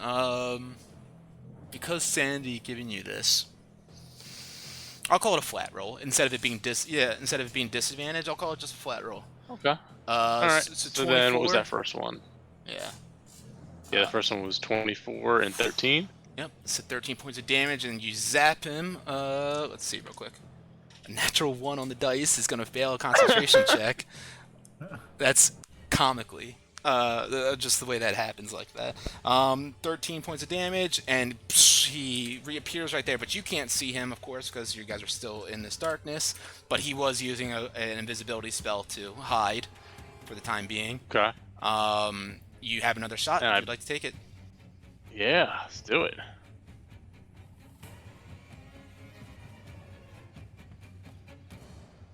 27 hits. You hear him cry out in pain, crying to Loth, the Spider Queen, as he gets struck by this. Loth, save me now if you can. We need to do what we can to keep the Red Wizard's plan afoot.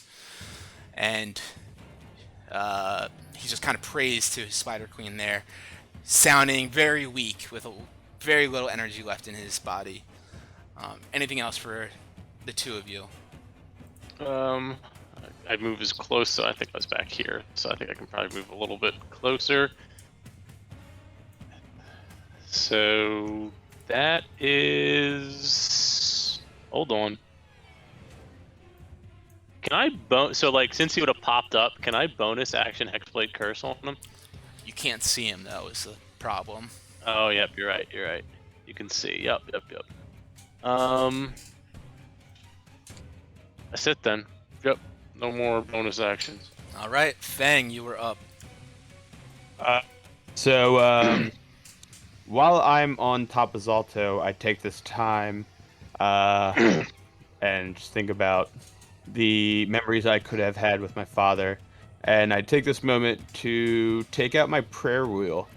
And I just kind of mutter to myself a little prayer just in remembrance of my father and the sacrifice he's made for me and what I've been able to accomplish, knowing that my new friends and I have taken down Zalto, and feeling this void that I have within myself. And after muttering that prayer, I pull out my Yeti horn dagger and slice out his eyeball. Oh, shit. All right. And I kind of take some of the blood from the dagger and just streak it across the prayer wheel and put the eyeball in bag of holding.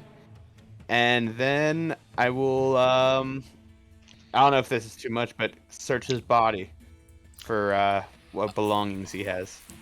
I'm gonna say everything that you did in that time period probably would have taken up the 6 seconds of a turn. But you do get inspiration for that, and you do see now that Zalto is down on the ground and you're kind of still. There's not battle going on around you currently.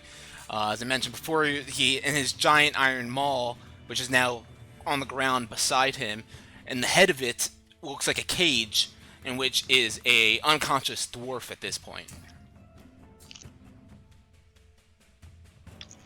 It's the king. Okay. Anything else for you, Fang? That is it. Solrak. All right. I'm going to. I'm sorry. I don't have enough. I'm going to smell for that guy that Chattington is chasing. I'm going to chase after him. Okay. Yeah, I think your movement when you're a werewolf is, I think, what is it, 40 feet? Let me look at your Google Doc I made for you real quick. Yep, 40 feet. So if you dashed, yeah, you could do 80. But yeah, we can start with 40 if you want, and then sniff there if you want to. Yeah, that's more realistic, I guess. Okay. So you run up to right here. I'll run into the darkness. Yep, exactly. And then I'll sniff for him. All right, make that perception. It's gonna be because you're using just your sense. Yeah, you're not relying on your vision. It's still an advantage.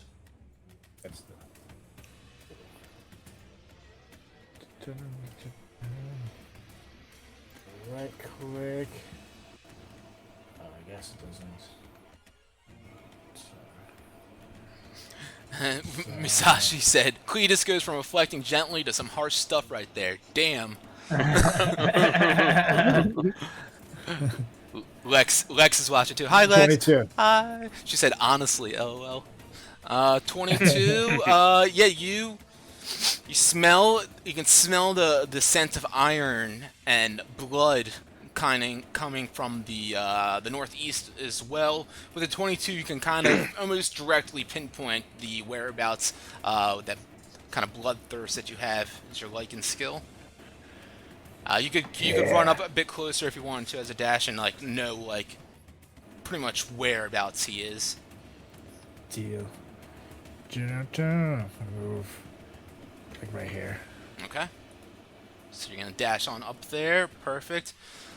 Okay. Yeah, he shouldn't be up on that wall. Should be right against it. Perfect. All right. So that ends your turn. With him up now, he's going to. He feels these Eldritch Blast shoot into him. Looks back, and because he does have dark vision, he can see you guys in here. Solrak, let's see. He's going to. I mean, I used a lot of spell slots. He's going to shoot out from the top of his quarterstaff through the spider part of it. You guys see shoot out, or you guys can't see shoot out, but you feel a sticky substance go all around you guys. Yeah. And he shoots out a spider web from you guys towards you guys. Right out of the head of the staff. Right out of the head of the staff. That's how it goes, man. Typically. My eyes! I need you guys both to make a dexterity check with disadvantage.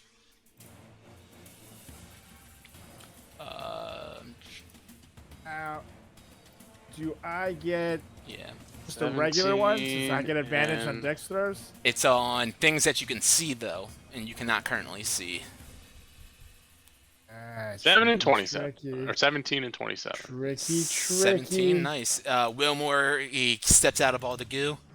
Doesn't let him get all sticky in it. Oh, it gets all on Solrak's Oh, face. but Solrak does get stuck in there, and you are restrained in those webs, Solrak, currently. So your speed is 0. You have You're like Frodo Baggins. You know Yeah. that scene where he's totally stuck Oh, on I know it. Sam's cum? You know? I know it. That was in the porn. It was in the after scene before the end of the movie. Oh wait, I thought you were actually talking about the scene where he's caught in the webs and he has to use Sting to get out of That it. scene is boring. That scene is boring. The sex scene at the end of the movie, at the end of the third movie, when they like, make out, it's this whole thing. Don't say that to Alexa; she'll get mad. That's why I said it, 'cause I know she's on. Love you. So, Solrak, you are restrained currently inside this webbing. Wilmore, you're able to jump out of the way of it, not getting restrained. Solrak, he continues running away from you, though. And you hear him running away. You can take a claw attack if you'd like with disadvantage.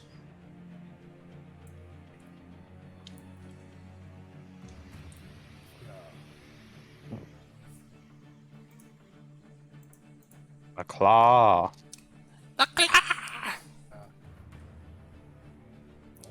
Jesus, Carlos, today. 20. Sorry, he's all 20 hits, roll damage. Oh, no, that's not disadvantage. So That's, yeah. 13. 13. Wait, how many rounds has it been? Let me see something. Nope, doesn't matter. 8 hours. So, nope. You go to scratch at him, and you get a bit of his cloak as he gets away from you, and he goes out unscathed. Brings us to the top of the round. You guys can hear now, of course I mentioned the carts have stopped moving around up above you guys, moving around the perimeter of the building, allowing you guys to hear a little bit more what's going on all around, possibly in the other rooms and such. And you guys hear a bit of footsteps and movement going around on the north. Solrak, with your Lycan hearing, you can hear up on the north beyond that platform up there in that gantry. Seems like there's some movement going on up there. And it's kind of hard to hear elsewhere where you guys are in the room currently, but you do definitely hear some heavy footsteps coming from up there. Misa up first. Looks over at Fang. Look, Fang, I'm telling you, this is bad news. You saw how close we were just a little bit ago. We need to do what we're here to do and get out of here. Did you say that you got your vengeance on the fire giants? Is this enough for you? This is good. Let's go. All right. You guys had other things that you needed to do, right? Mm, What were those things? Not specifically down here, other than free that person in the cage. Should I try to do that? Do that. All right. So he goes to try to free this prisoner from the cage. Look, I'm not trying to do everything for you guys. I gotta roleplay it.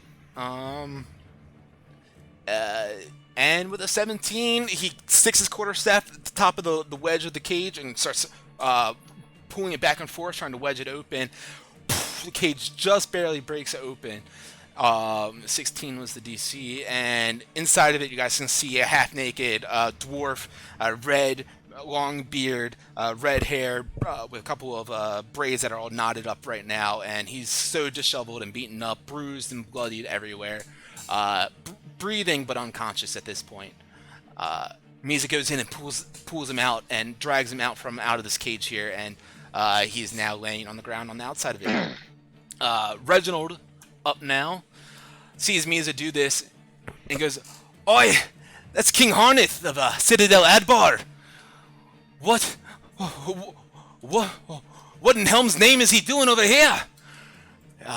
Reginald goes over and grabs him and starts checking him out, and uses his last healing potion, puts it at the lips of King Harneth, and pours it into his mouth, and you see his eyes start blinking a little bit, and he awakens again. Reginald, it's good to see another shield dwarf down here. Thank you for coming, mate. And Reginald just extends his arm out to lift him up and pick him back up. And that brings us to Wilmore. And I'm going to continue to just, I guess I heard them walk away, so I'm walking this way now, just blindly with my guns ablaze. Sanity's going to fly over here, do a perception check, and then my actions are ready to fire at wherever she tells me to. All right, yeah, Sanity can make a perception with disadvantage again. He did not make it out of that darkness. 10. Oof. Yeah. 6. Sanity can't. He learned his lesson to be a little bit quieter this time around. Sanity can't exactly pinpoint where he is, but you can take some shots with disadvantage if you'd like still. Oh yeah. Oh. All right, that was a first advantage one, so I'll roll again for disadvantage. That's 21 to hit. Damage. That was a disadvantage? Oh no, that was a regular one. Here's Okay. the disadvantage roll on it. It is Cool. 24. And so it's 6 on that damage then. Take We'll use that yeah. 21. Yep, take the first one. And with that, Eldritch Blast shoots out, and you hear one last cry. "Sorry I failed you, Loth!" As that drow exudes one last final breath and he falls down, you hear smack onto the ground. And you guys just gotta hear me yell, "Let's get his shit and get out of here!" You can still move more. We still on initiative? We can drop initiative right now if you guys want. Then yeah, I would run over there to him, drag him out of the darkness, and just like toss him. Just his staff, get the flask, and just like go over him looking for scrolls, anything that has anything to do with the Spider Queen or Narvi. Okay, yeah. You take since you're doing this real quick, make a perception check for me, or else I'd give you just all the time and you wouldn't have to.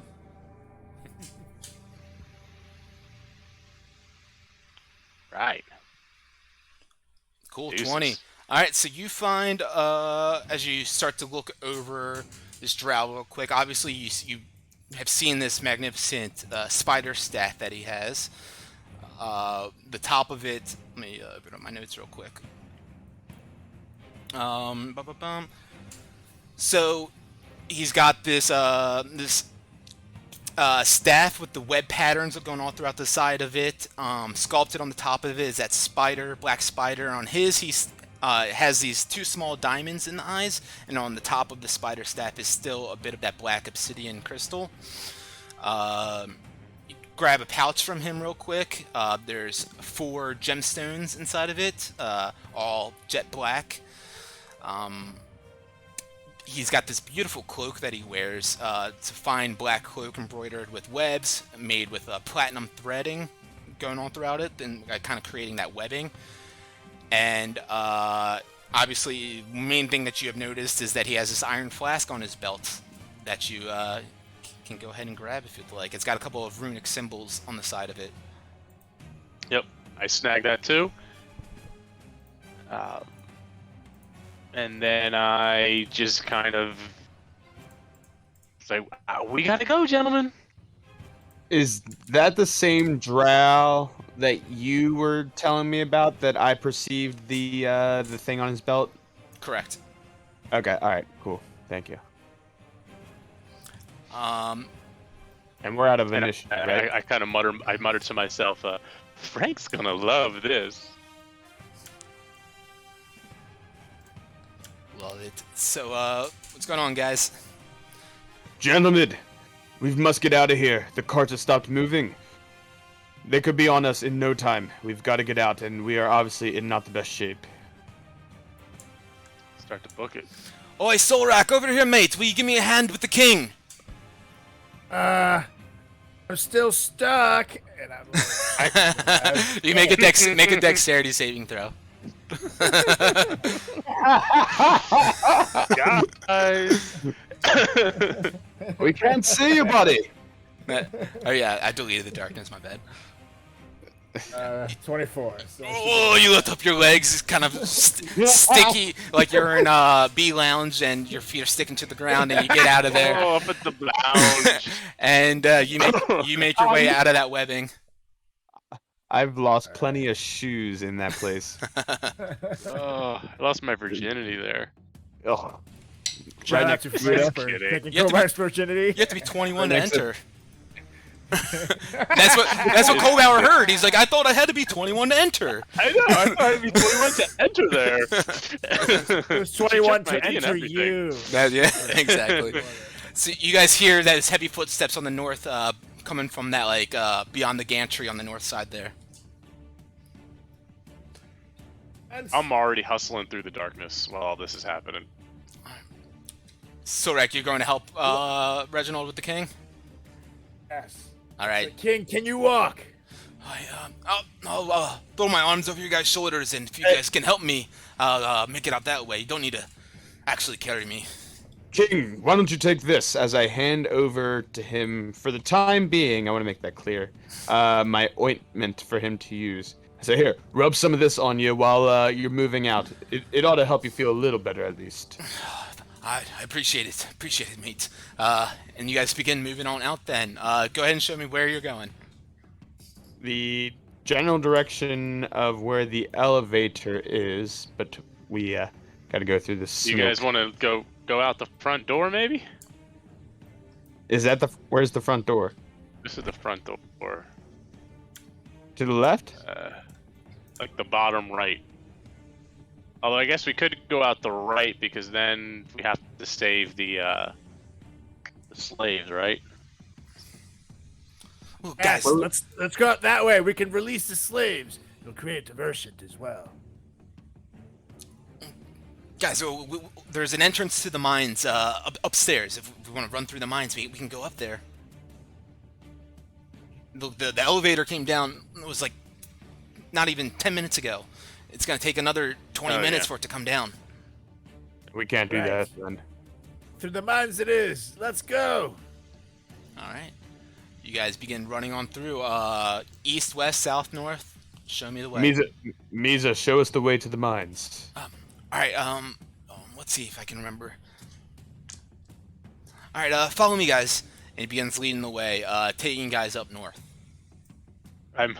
I'm running south to the front door that's wide open, and I turn around and see all them running to the north, and I go, The front, that door's not wide open right now, by the way. I thought it was wide open. People came in it. Yeah, there was a fire giant outside of the doors that allowed the drow in there, and then once the fire giant saw there was a fight going on in here, he came in as well, and the door shut behind him.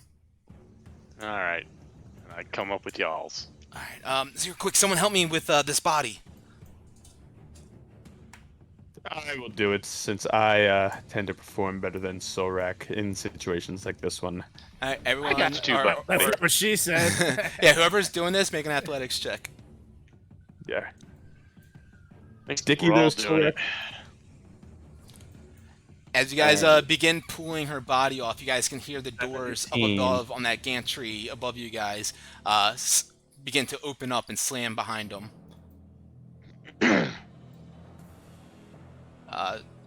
17, 12. Is anyone else? So it's just you guys. And then Misa rolled a 14 total.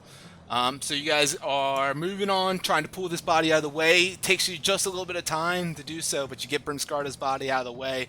And as you do so, you guys notice, you hear the doors up above on this gantry open up, slam behind them as 2 ogres and 2 fire giants come running out onto it. Looking down, they are 50 feet above you guys right now. My drawings disappeared, but they are above you guys on a platform 50 feet above. And come down to the edge and look down to see you guys coming out here. Door is now pushed open. You guys, what's going on? I look up to them and say, "Bye, guys," as I proceed to run through the doorway. I give him a Stone Cold Steve Austin double bird up there, and then I take the king with me and Reggie, and we keep it moving through as well. And then crushes 2 Coors Lights. Who are the last 2 in the line right now? It would at least one would at least be Chaddington. No offense to Chaddington. I'm like the first in. Well, you were chasing behind us. Oh yeah, I guess so. Alright, Yeah, so- I'm just like running behind aimlessly, but The other one would probably be me since I was helping pull Brimskarda. Ignore. I would say as I saw them come out, I would have been like, "Oh shit!" and I would have put my invisibility ring on. Okay. So one javelin comes flying down towards Wilmore. He turns invisible and it goes just wide of him. These are coming from the ogres. And another javelin comes flying towards Fang with a 16. You guys just bolt through that set of double doors as those javelins crash into the wall to the west, and you guys make it into this hallway unscathed from these. I'm totally using my flurry of bows for this. They're Spend my 50, last- they're 50 feet up on a platform. I think I got still 60 feet, right? In the air? You can Oh, jump that you- high? Flurry of bows? Oh, I'm sorry, deflect missiles. Oh, okay. I was gonna say, what are you Like- doing? Deflect missiles. They My have bad. to. I mean, it didn't hit you. It didn't hit you, yeah. Keanu Reeves. Yeah, you might need that key point while we're running. That you have to be hit. Okay, yeah. You're Okay. right. So you guys go running on in here. Misa says, "Quick, follow me in here." And you guys go on into this hallway and into the kitchen. To the west, where you guys can see a bunch of goblins hiding under tables and to the stairs. And there's some smoke methods around the cauldron to the southwest. The goblins all look terrified and scared as you guys come running in here, covered in blood and screaming and making a ruckus.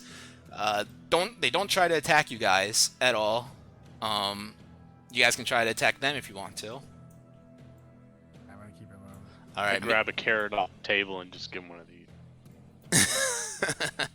Carrot. Yeah, but I'm gonna yell as we pass by. Spreader legend! Wrecking crew! Here! Are you are you really trying to grab a carrot? No. All right. All right. Get the fuck out of here. All right. You guys continue running and going up the stairs. I'm gonna switch scenes. Give me a moment. I might get cut out. I'm gonna have to do this very slowly because these scenes are massive.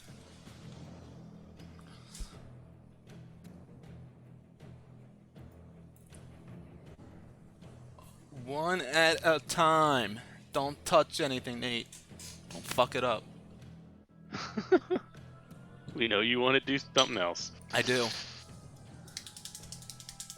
So you guys booked your way up these stairs then. Come on, map. Can you guys see your map? Oh wait, actually, Yeah. it should, Something's loaded. I was gonna say it should be black actually, so maybe never mind. Yeah, it's black. See a little bit, yeah. Boom. Understanding of it. Sorry, I gotta delete these guys out. Man, oh man.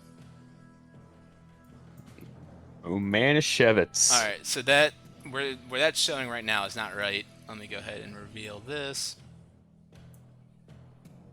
Oh shit! I just deleted something I shouldn't have. All good. Just hit undo. I did too many things, unfortunately. They don't have multiple undos. Whoops. Drag you guys on over here. Alright, so you guys make your way up these stairs. Bada bing, bada boom. Let me go ahead and give you guys a quick little description of this room. I deleted my note that had that. So you guys come running on up into this room here. Let me show the... Oh shit, can you guys see the fire giant in there? Fire giant in here? No. No. I see a random hour-sized token. That's my DM 7 token. o'clock of Soul Rack. Yeah, I deleted that. Alright, so you guys shouldn't see any giants in here. I can't delete this on my side right now because it's not showing on my DM, but all good. You guys come running on in here. This room, you guys can see on the walls, there's all these different paintings and frescoes that depict fire giants, forging armor and weapons, marching to war, binding red dragons in chains. There's 4 basalt pillars supporting the 40-foot high ceiling and iron chandeliers. Bereft of candles hang above a pair of the basalt tables. And there's a fireplace in the north wall that provides the only warmth and light in here. You guys can see on the south side are a set of double doors. I actually can't see them on where I'm at right now. And and Misa, as he gets up here and says, "Ah, shit, guys, I think I made a wrong turn." Right. Well, Guys, let's maybe go back down the stairs. I think we have to go around. We can't go back down. We can't go back down. We must. Were there other Push options? Were there other options from that kitchen? There's a room to the west of there. We must try that then. oh, okay, down through the kitchen? Let's go down through the kitchen. All right. So he moves you guys back downstairs. Then, sorry, slower again, one at a time. Boom, boom, boom, boom, boom. Yeah. Yeah, that's what I'm saying. You guys haven't switched over yet, right? No, sir. It's crazy how big these scenes are that they take this long. She said. Question. Sure. Oh, it's not loading it. It hasn't loaded on your guys' side yet, right? No. We got a black screen. Alright. Yeah, I still got the kitchen. Oh wait, that's what I should be in, right? Oh yeah, you should be in the kitchen. I'm in the Not in kitchen. the kitchen. I'm back with Zelda. Oh, there it is. I'm I in the see, I kitchen. see it now. Here we go, northwest. Good. Okay, let me sorry stream, I gotta refresh my player screen real quick. The kitchen. So you guys he says Miz, as you guys get in here, he says, let's go south to the stairwell to the south. Let's try it. Stairwell to the south. Yes. Yes, that'd be. I'm guessing this is a stairwell down here. Where like all those like minions came in from. No, like in the main hall. That's it. There is a doorway right there. You guys can check it out if you want. Yeah, but hold on. no, so from the okay. south. Didn't we just come from That's that what he area? wants. Yeah, he's saying that Misa didn't roll best on his intelligence roll. He forgot the layout of the place and which way he should be going. So Okay. He's Because I thought. Okay. he's saying, "All right, guys, follow me. Let's go. Let's go." And you guys begin running back down here. Wilmer, how long does hypnotic pattern last? 10 minutes. Or no? Or is it 1 minute? It's probably 1 minute. 1 minute. Okay, so that is not quite done yet. Actually, no, because we're out of initiative and you guys have been running around. Yeah. That's gone. Okay, so you guys begin running on down here then, through this main hall. Those fire giants and ogres that were up on this platform seem to have gone back through the doors that were up on the other side there. You guys kind of played a little bit of a head fake on them. And as you guys keep on running down here, you guys see these two hobgoblins still standing here. Blast them. Wilmore comes running up and starts blasting them. Go ahead and Just open roll a up spell. fire. The one. I blast whatever the closest one is. 26 and 6, and then assuming that hits 6 damage, and then it's an at 20. Nice. So 6. Yeah, so it's 6 force damage plus 10, so 16. Okay, and this was just at one of them? Yeah, that was just at whatever one's closest. Alright, yep. Killed one of them right away. Does anyone else have something else that they want to do? I'm going to attack the other one.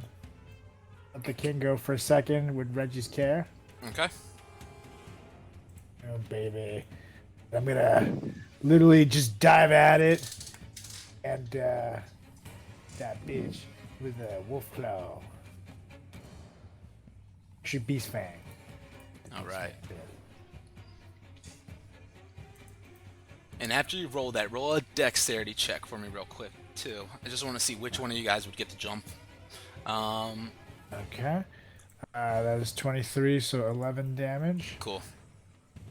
You said dexterity check? Yeah, and you've dropped your rage at this point now, too. 6. 6. Alright, so he would have gotten an attack on you first as you come running on up. He takes a swing at you, misses with a 12. So you go and as you dodge out of the way of that, you take a bite into him and knock him on his ass, dead. All right, Go back to the king. And Reg, let's keep it moving here. Upon entering, I would have stopped at the Duke to see what he had on him. Okay. Make a perception check real quick then. Yeah. Oh, yeah. Let's see. Perception. Oh yeah, 7. Yeah, you don't find too much. You see, he's got this nice ring that he wears, but you're kind of in a rush and you don't have enough time to check out everything else as much as you'd like to. I take his ring. Okay. Alright. Yeah, the ring, it has like this, kind of like a bluish, whitish kind of crystal on the top of it. I'm sorry, it's actually kind of yellowish rather than blue. Like a citrine. Alright, so you guys keep on running then. Misa looks at you guys and says, let's go, let's go, let's go! You guys go up the stairs here. Alright. Push through those stairs. And switch the scene again.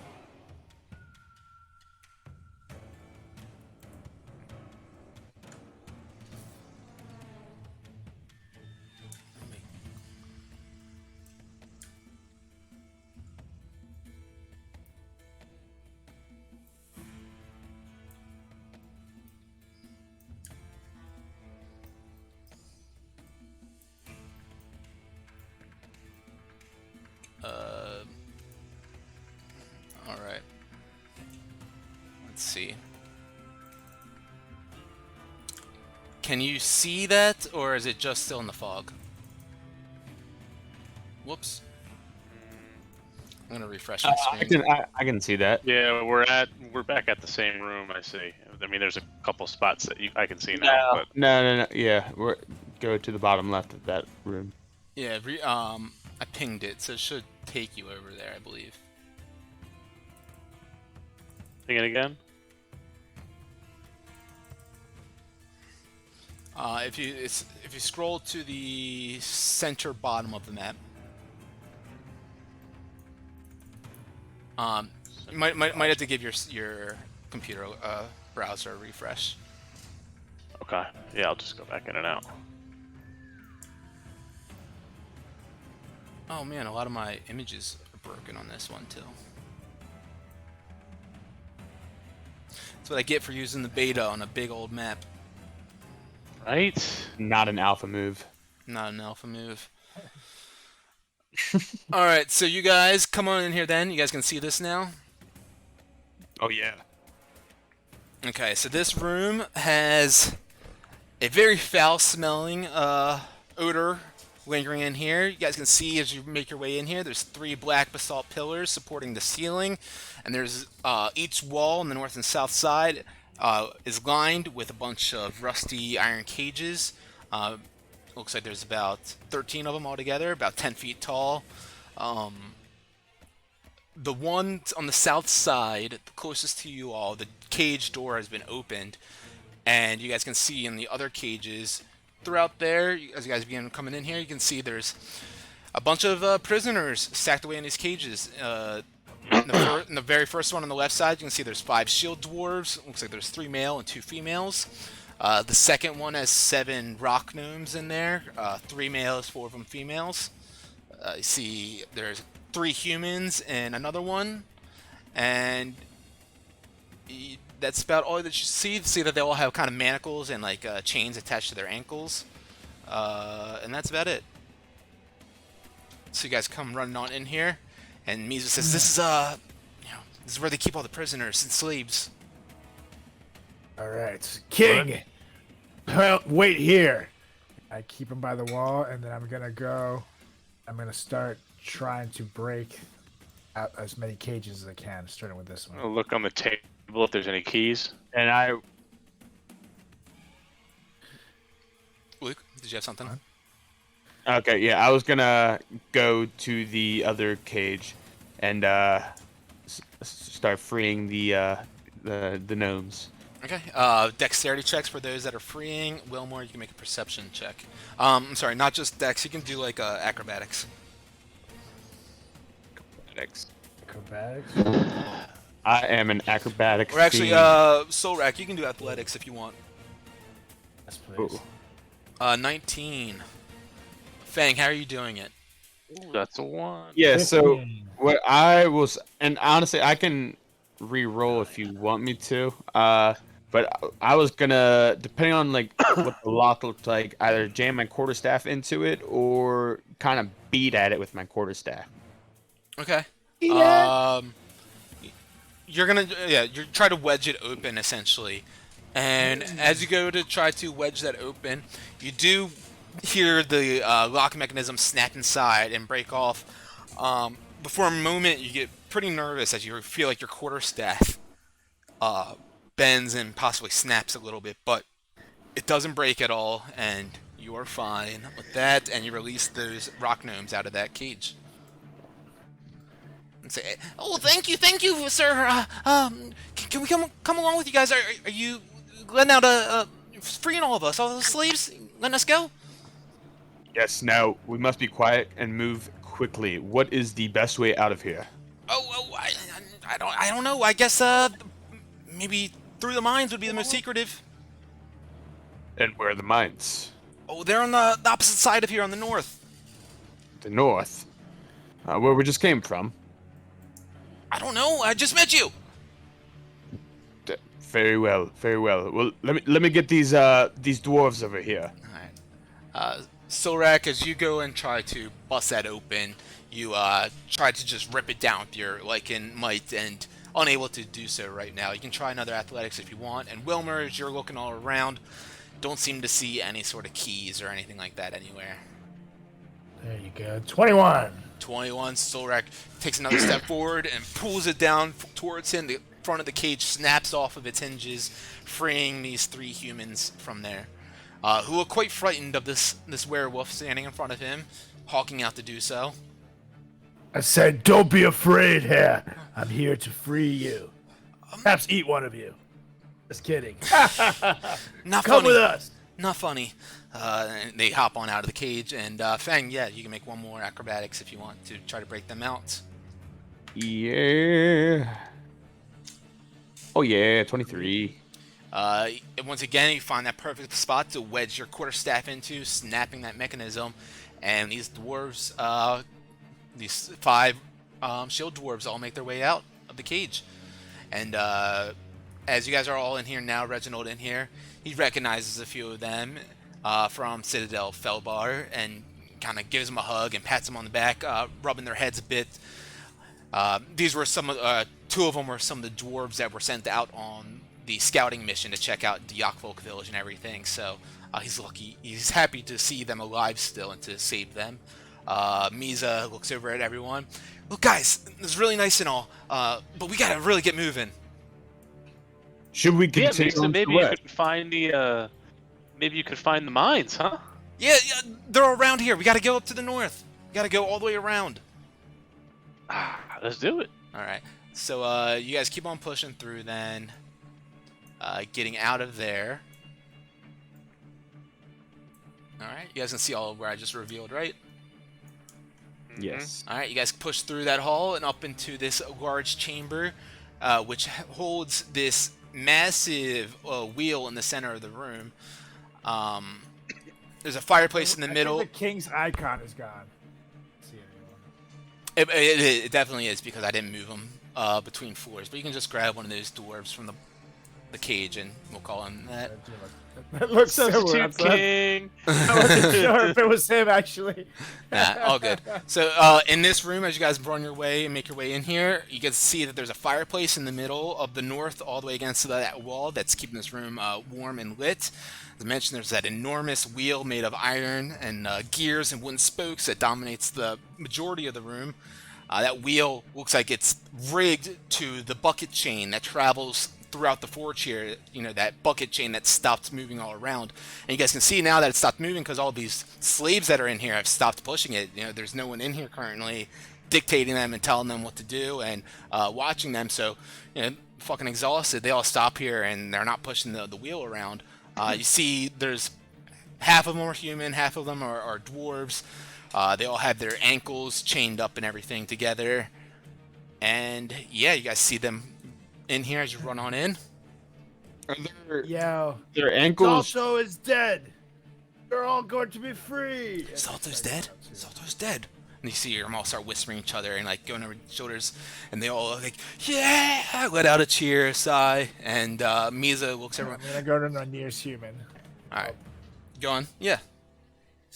What are you trying to do to him? I'm gonna try to open up the chain. Okay. He looks at you and says, "Look, this is very nice and all, but if you're here to rescue us, maybe we should just get going and worry about this later. There's a lot of us." Because Yeah, they can move away from the wheel, but their their ankles are just chained together. Oh, okay. I thought you meant they were chained to the wheel. No, yeah. Let's all do the prisoner shuffle. Come on, guys, let's go. All right, they all start following in tow behind everyone. Anything else that you guys want to do in this room? There's a room you can see to the southwest, and there's a like prison cell metal gate to the east as well. I just Go yell to out to actually- the general public. I'm gonna go look at The mines. All right, I'm actually gonna run up to the gear over here, and I'm going to stick in it. Sorry, hold on. I didn't have this planned.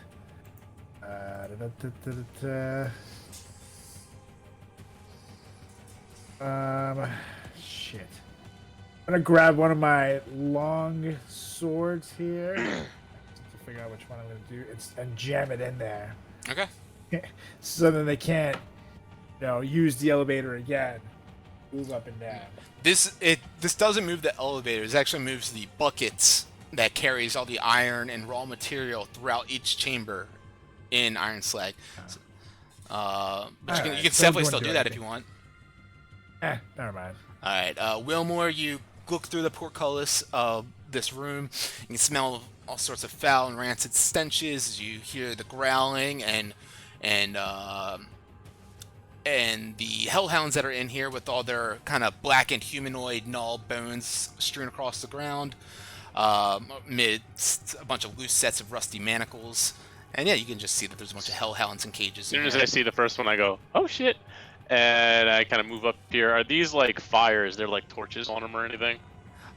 They are like, yeah, we can say there's a torch on them. All right. I take a torch and I throw it into this big wooden contraption over here. The wheel. Okay. And I go, It's wood and iron. Let's Yeah. go. We can definitely do that. Gentlemen, let's go. And try to light that fucker on fire and start trying to figure out where we're gonna go next. Love And it. I yell out to the general public, so where are the mines? We must head there immediately. They're north, as you hear everyone start kind of chime in together. Let's head that way. All right, so you guys have to go west through those doors to do so.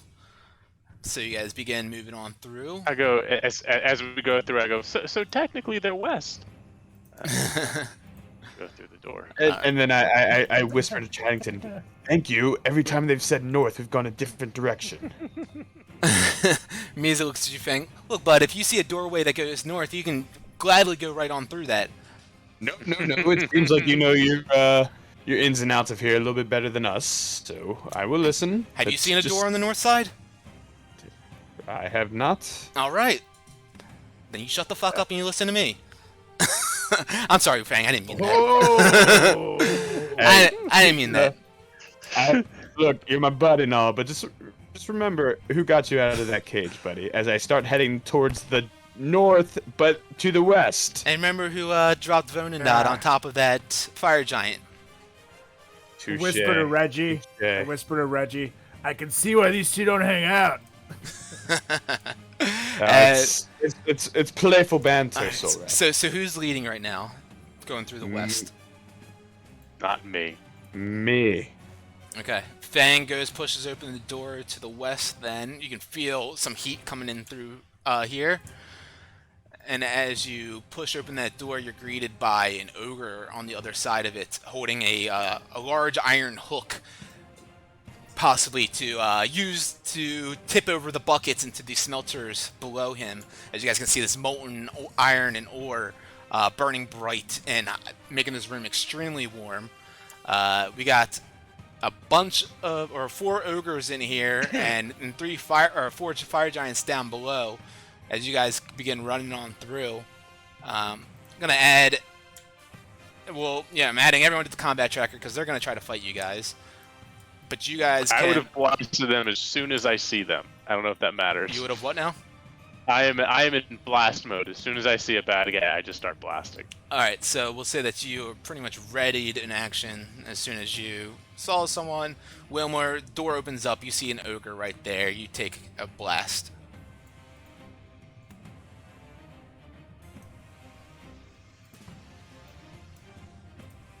18 and 14. Both of them will hit. I'm sorry, that was 18 for 14 damage, 14, and then gotcha. the second one is 21 for 7 damage, so 21 damage. Okay, very nice. You blast into this ogre. It cries out as it's not doing a job currently. It has this poker and it's kind of waiting for these carts to go by and wondering what's going on. Wilmer just blast them, and that brings us to the first guy up now. Then he comes running down as far as he can across this platform. Are we gonna roll initiative? Oh yeah, go ahead and roll. I thought you guys all did. Sorry. No, sorry. I did because I said I didn't. throwing you guys. Oh, in the yeah, combat. That's No, I fine. just didn't see the numbers. My bad. My That's bad. my fault. Nah, I should have said it. I did not say roll initiative. Sorry, Fang. I just rolled yours by an accident. I was waiting for you to say it. 13 on Reginald, 5 on Misa. So you should really be 24, not 22. Alright, figure out what you guys are doing real quick. I'm going to piss real quick. I'll be right back. We're gonna fuck shit up. That's what we're gonna do. Yeah. Yeah, I mean, I would just keep running and just shoot the ogres on top and just keep it moving. Oh, Colt Steve Austin says, I'm just gonna whoop some ass. What? That's all we gotta do. Some ass. I don't think we worry about the giants on the bottom at all. Possible.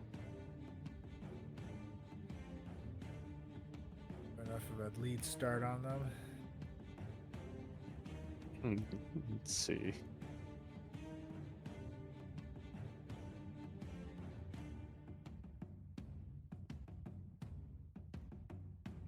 However.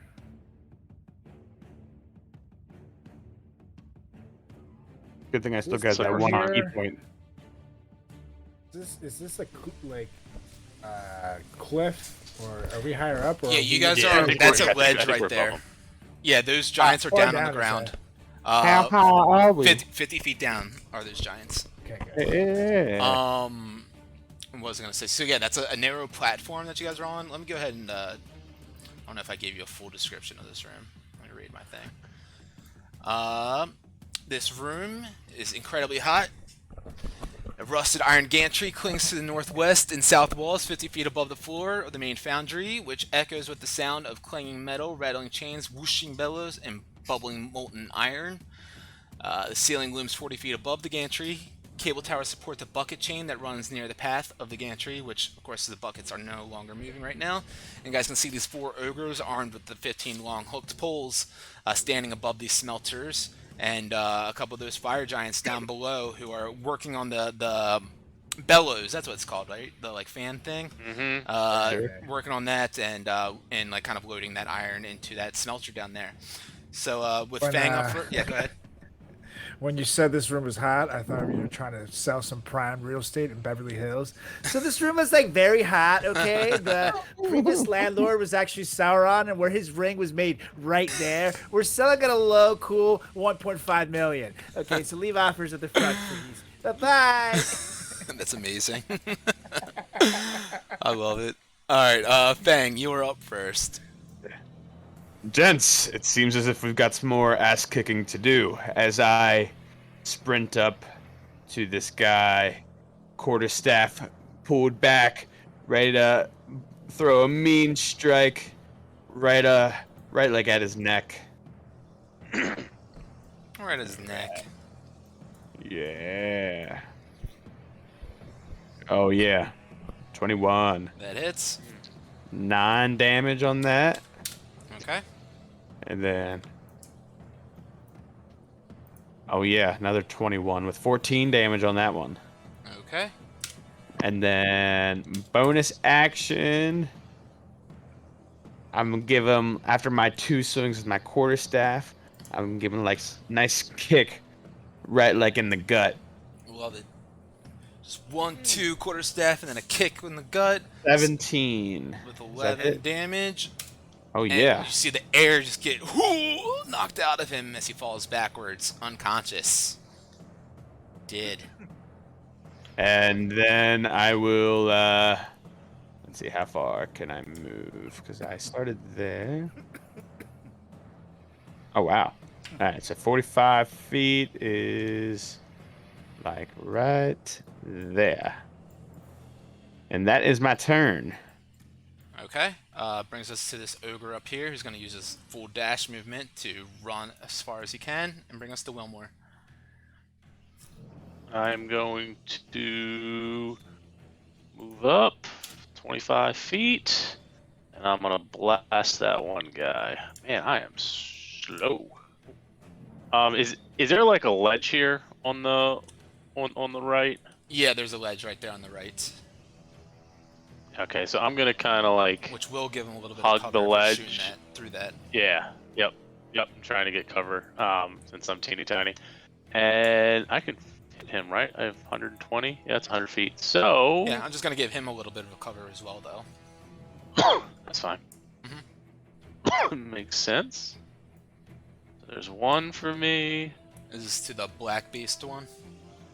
Yeah, this is the closest one. Okay. 16 to hit.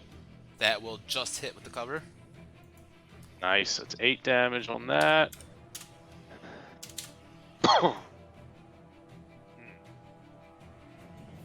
And 15 to hit. So I Let's see assume what that misses. their- No, actually, it should hit because... Yep, No, because it's only a +2 to their AC. Ogres don't have the biggest AC. I thought it was 13, but it's actually a little bit lower than that. So, yep, All that, right. that hits with a 15, So 5 more. 13, yeah. Cool. Yep, so I am just frantically running and shooting the first thing I see. Just like try to get the hell out of here. Love it. Anything for sanity? Sanity is going to. She will. I'm just gonna move her 80 feet. She'll dash, but. Okay. Brings us to this purple one, who is going to dash his way on down 80 feet towards the party, and that's going to end his turn. Reginald up now is going to also use his movement to dash, which is only 50 feet, ending his turn. This fire giant down on the bottom here, he's got these kind of like a iron scoop that they're using to go into the molten down here, and he scoops up some of that molten ore from down there, and he throws it up. Let's see, which one is this? The red one? Yeah, he's gonna throw it right up at Fang because he's the closest. Oh, that's not gonna be a real roll. A 30 to hit. Whew. You're muted. I was muted. I said, you heard me say 30. Nah, Fang's muted. Okay. Fang's muted. Can you hear me now? Yes. There it is. Nice, nice. All right. I heard 30 to roll, 30 to hit. 30 to hit. Yeah, I will then use my deflect missiles on that.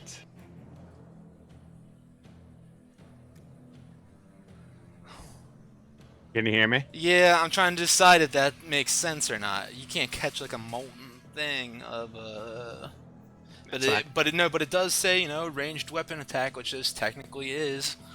Sort of deflecting. Superhuman monk. It just Yeah. says when you use. You use your staff. What if you use the staff to do it? A cool way. Well, yeah, because you can deflect it or Yeah, catch. So are you gonna just try to deflect He's it? I guess. baseball bit it. Yeah, yeah. Okay, cool. Like a baseball. Okay, Aaron I'll judge it. allow that then.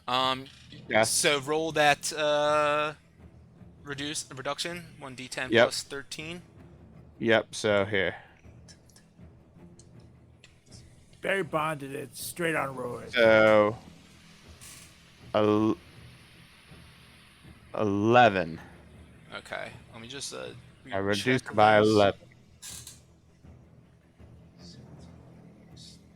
So the total was 26 points of damage, reduced by 10, right? 11. It would have been reduced by 11. 1d, it's d10 plus your dex plus your monk. Is that right? I rolled it. Yeah, because I rolled It's 13 plus 1d10. It Like should, 13 is your minimum, right? yeah, 13 14. is your minimum plus d10. That's why you're not doing it right. Yeah. So then I just add 13 to that. No, it's roll a d10 and add 13. That's it. Okay. I was trying to do it through the thing. Roll D10. Yeah, that's a weird thing. That Because you were doing the attack. You weren't doing the deflection. That's the attack part. Gotcha. And what was the total I just said? It was D10. 27. Right? So 22. Okay, so you take 5 points of damage as you just feel some of that molten ore just spills off of that glob that he throws up towards you. But just a little bit gets on your skin and burns you just a little bit.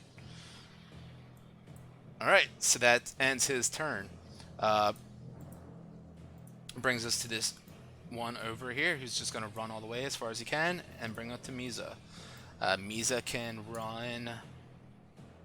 Oh, wow, I didn't realize we were that far. All right, so Yeah. he's going to go his full 100 feet that he can go as a dash. And he's going to...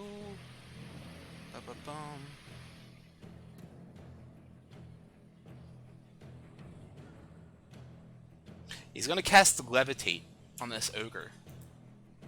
As you see him reach out towards him, and a cyclone of air starts lifting up this ogre off the ground. I need to make a Constitution check to see if he succeeds or not. With a 6 on the dice, will not be good enough. 9 total. Misa lifts up this ogre off the ground, bringing him over top of the ledge here, and drops him 50 feet. Ho ho.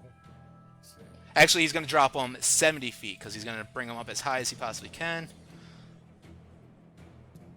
God, those aren't right.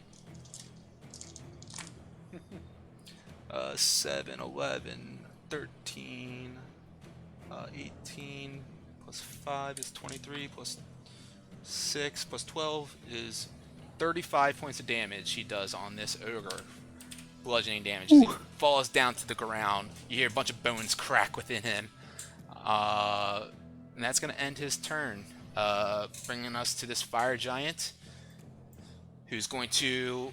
Let me just double check my range on these globs of molten iron. I can do. Yes, it's going to be a disadvantage. He's going to lob one up at Misa. Oh, natural 1 and a 7. Wow. So there's a miss, and we get Soul Rack now. Alright. I'm going to... I'm kind of back here. How far could I dash? Basically, I'm going to take the king. Like, go with me, Your Highness. And kind of scoop him up a little bit so I can dash. How far could I go with him? You can go 40 feet if you dash with him, because it takes half of your movement to carry someone. So if you're dashing, you can still get your full 40 feet then. Let me ask you something, because I gave him my ointment. Would that have, like, would he have used that to heal himself a little bit, and would he be like able to be moving freely now? Did you tell him to like rub himself down real quick? Yeah, I mean, I gave him. I gave them. I said, hey, use some of this real quick. All right. Yeah, he would have rubbed himself down real quick, and he'd be able to walk around himself then. Yeah, there we go. Alright, well, in that case, his ass can stay back here. I'll tell him, though. He's not in fighting We'll tell condition, him. that's for sure. But yeah. Yeah, I'll say, stay back here, Your Highness, and then I'm going to dash my 80 feet up here to Misa. I believe is as far as I can go. Okay. Yeah, to like Misa. All right. And that will end your turn. That's rat. Okay. These two fire giants on the south side, they're both just gonna hurl. Actually, no, they can't throw that fire. So ends their turns. Fang, you're up now. This is. It's like 300 feet. 180, but yeah, for the one. I will use this time to. Actually, I won't dash. What I'll do is I will just go my 45 feet, which is, let's see, right past where Misa is. And I will use my last key point to do my hand of healing. Okay. This is for Misa. No, this is for me. Okay. So I regain 10 health. And then I scream to the king. Hey, king, could you throw me that ointment back, please? And then that will be my turn. Okay. Brings us to this, let's see, dark base ogre who's going to dash and get right next to you, Fang. Let's see, let me just double check his abilities. Yeah, okay, I thought so. Alright, and that's going to end his turn. Wilmore. I'm running. Oh, why did I move back? Running, and I'm blasting that ogre that's close to us. Okay. First one. Nat 20. Oh, yeah. So that'll be. What was the first one? That'd be 6 plus 10, so 16. Okay.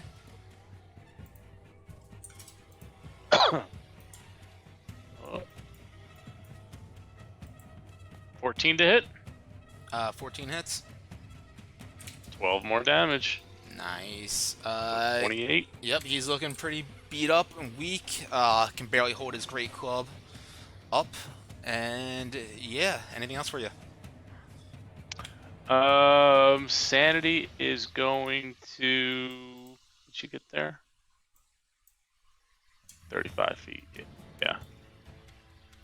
Sanity's gonna fly up and give advantage to the next person that hits this ogre. Brings us to the one on the bottom who groans and pushes himself up off the ground, trying to shake himself out of this. Bunch of broken bones that it just gained. And yeah, and honestly, let's see. Although he might have broken his ankle, he tries to limp off and tries to find his way up some sort of stairs. He kind of disappears out of your guys' sight for the time being. Reginald is up now. Still little feet. He uses his full dash movement to stand right in front of this ogre. And it's going to end his turn. We got this fire giant who throws one of these molten globs of iron up here. Let's see. It's going to be towards Wilmore because he's the closest towards him with a 14. No, I'm sorry, disadvantage. So 9 plus 20 total. 20 total. To hit. To hit. I'm gonna use shield. All right, The last one, guys. Throws up his shield, burning his last first level spell slot, I believe.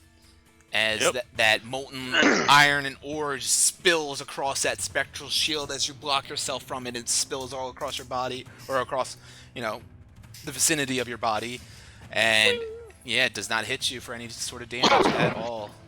Very nice. Brings us to this ogre at the top who runs all the way down as far as he can. That was a little too far. Right there. Brings us to Misa. Misa. He's going to jump off of Reginald's shoulder. Reginald looks at him and says, "Aye!" And Misa swings at this ogre with his quarterstaff.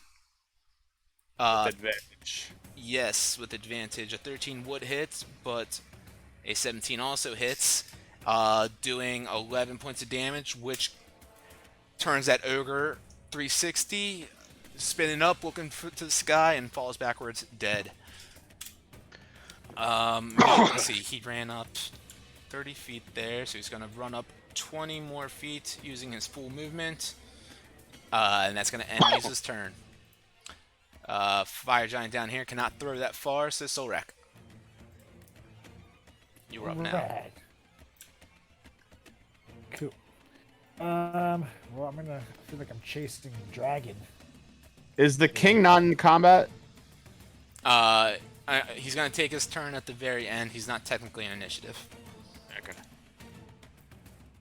Cool. Well, he can move up to us when his time comes. Yeah. All right. I'm gonna dash on over. So 40 here. Or 25 rather. 40 here. So here. All right. Cool. Anything else for you? That's it. All right. Let's see. This one. Ooh, can throw up a molten glob towards Solrak with disadvantage. Oh no, 12 won't hit. It was disadvantage. All right. So that misses. All right. This pink one will also do the same thing. Throws scoops down into this burning hot iron and throws it up towards you, Solrak, with a 19 to hit. Son of a biscuit. Okay. I'm assuming that means that hits. Yeah. Alright, so 15 bludgeoning. Unless you don't want it to. Nope, I do. 15 bludgeoning plus shit. I just X'd out of that one. 20 fire, so 35 damage total. 5, you said? 35. Down. Solrak's down. Next down. Oh, for the first time, I think, ever. Wow. All right. Brings us to Fang then. All right. And you go back to your human form. Well, did the king go? King looks up at you, Fang. It runs up 30 feet, or 25 feet rather, because he's got short legs, and he throws towards you. With an 11, let's see, what's his plus? Commoner is 3. Yeah, that'll be enough. It's over 10. So he throws that ointment towards you, and pretty much just right towards you, and you're able to catch that if you want. Go ahead and make a sleight of hand check. Sleight of hand. Yeah. 11. All right, over 10. That's what I was looking for. Nice. All right. Yeah, nothing too crazy. So you got that ointment now in your hands? Yep. All right. Yep. So what I will do is, I see the fire giant down below.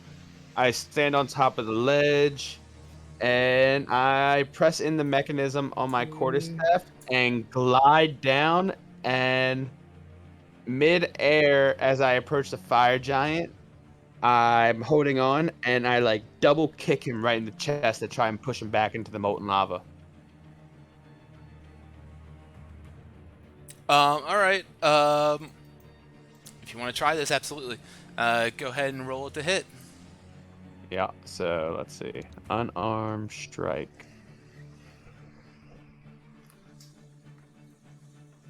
$25 All right, 25 hits.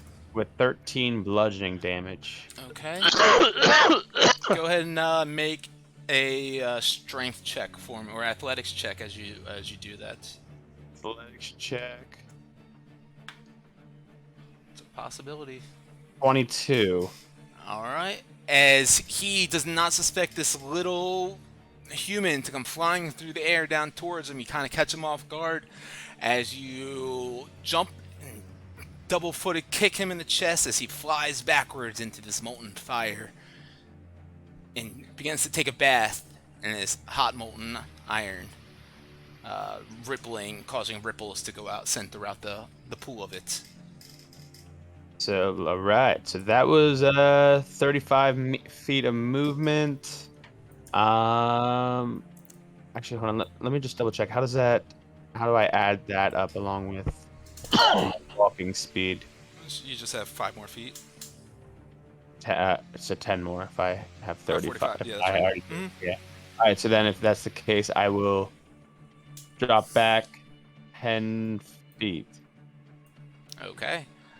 You can see that there's that ogre kind of like, I guess, whoops, sorry, I didn't mean to drag you.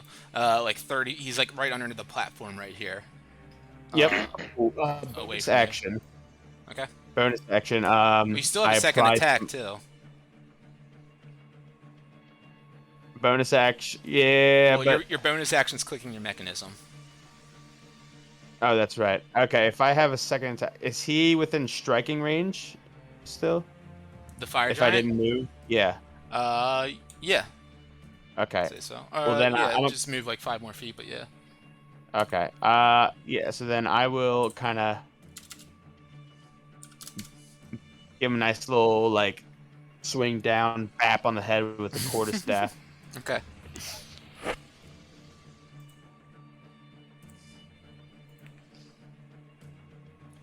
Oh, 25, 13 damage. All right. And then I'll move back 5 feet to where I am. Oops, that's not dead. Ow. No, it was 13 and 13 is what you did. Yeah, so. Yeah. Does he take any like fire damage or anything? As he falls back into that pool there, you notice he's just like a kid waiting in a kid pool right now. This seems to have no effect on him at all. As you saw with the fireball Wilmore threw out, it had no effect on Zalta or Zaltember either. Yeah. All right, anything else for you?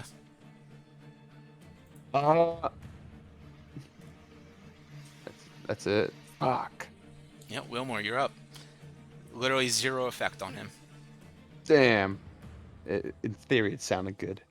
In theory, but it's a fire giant and you're pushing him into fire.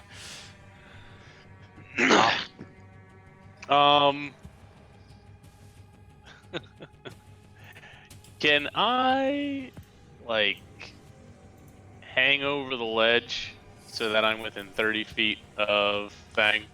No, because you're 50 feet up. Ah. Got it. Don't you have spider senses though? He's not attuned to his shoes right now. Ah, so then he's not tingling. Oh, no, what do you mean I'm 30 feet up? You're, Like you're 50 feet up. The platform is 50 feet above the ground right now. He's down on the ground 50 feet below you. So I can't hit him with something for 30 feet, I guess. No. Okay. Because he's 50 feet at least away, yeah. Got it. So then I move up 30 feet or 25 feet. And I will... Yeah. Can't do anything to save you, buddy. Or this pink one down here, I'll blast him. Can I see him or no? Is he under the thing? Can't hear you if you're talking. You can shoot through the grate, but it's going to give him some cover. I'll shoot the one up here, the pink one up here. Okay.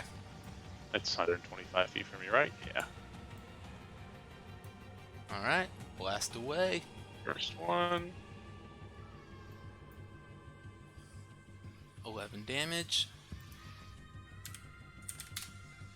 And 13 to hit? No. 13 does hit. Oh! Yeah. Alright, another 10. 21 Alright. damage. Very nice. Alright, anything else for you? Nope. Sanity is gonna sprint up to Soul Rack, bonus action, give him a health potion. Alright, Solrak, Sanity begins feeding you a little bit of a potion, force feeding you. Let's hope you don't pull a John Bonham or Jimi Hendrix. So, let's see. Bon Scott? Jesus. Yeah, it's true. Holy people had that. Alright, so was that's a regular healing potion? Yeah, it's just regular. So, yeah, you can roll that Wilmer then. 2d4 plus 2. We got this ogre up now. Down by Fang, who sees Fang glide on down there. He takes his poker staff and he tosses it towards you. With a 6 on the dice is not going to be enough. So that brings us to Reggie. Reggie... I get. We'll see. Reggie runs 50 feet up as far as he can. He's like, guys, quick, keep running away from me. I can't keep up.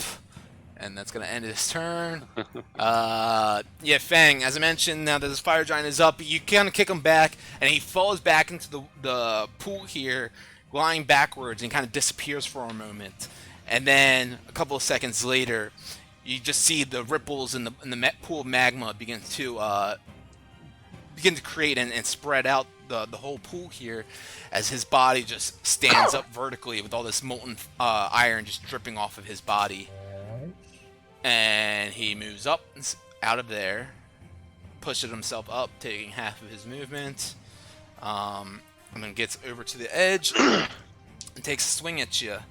And I, from my hands, I kind of shoot like a little like fire spark in his eyes as that's gonna be a little flare to try and blind him. Okay. So, All right. disadvantage. So I rolled a 14 total on the first one. Yeah. All right. And then a natural 1 on the second one. Not that it mattered, but whatever. Well, yeah. I mean, he missed his second attack on you. That was our disadvantage. Was I rolled disadvantage, and the lower of the two was that. Fucking A, baby, yeah. So he takes 2 massive swings at you, and you just duck under both of them as his body comes lumbering out of this pool covered in molten iron and ore, and yeah, he doesn't hit you. Ogre up now on the top, comes running up down towards Solrak, who is conscious now but on the ground, so he's got advantage. Swings twice, or swings just once, it was twice because of his advantage. 15 total will not hit you. He's beat. So you get great club just slams into the iron floor there as your eyes open up in the last second. You just roll out of the way. Not getting hit by that. Misa is going to now use his full movement. Perfect. Yes. To get right up to this ogre. And he's going to give him a 1, 2, 3. 7 damage on that. That hits. 9 damage on that. Last one, 9 more damage. So that was 26. What, 25 or 35? I can't do math right now. No, 25. He only had 19 health, so it doesn't matter. Misa knocks that one dead as well. The body goes lumbering over the bridge, the platform here, and falling off of it, and splashing into the molten iron because that's cool. All right, and that brings us to this fire giant on the north side. Who you guys are just too far away. Still he can't hit you. So let's take it to Soul Rack then. All right, I'm going to chug my 2 potions of healings that I have left. You can chug 1. Well, you can do 1 as your full action if you want, and then 1 as a bonus action. I'll allow that. I'll do that. Okay. So 2d4. It's one of them. So 9 for the first one, and 8 for the second one. 17 back. All right, very nice. Did you want to move? You use half your movement standing up. Yep, and then I will keep moving forward. Up here, I'll dash. So that means I get 15 feet. Yeah. Well, you can't dash because you use your action to drink that potion, but you can do 15 feet of movement right now, essentially. Okay, cool. Yeah. Okay. 15 feet. All right. That brings us to this fire giant. Globbing some more things of molten iron up towards you guys. Soul Rack. Kiss the bird for waking me up.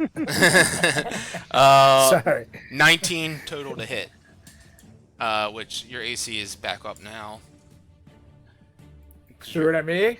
Yeah, he threw it at you. Yeah, he's beat. All right. And then the other one, the pink one, another one towards you. Yeah, no. 18 to hit.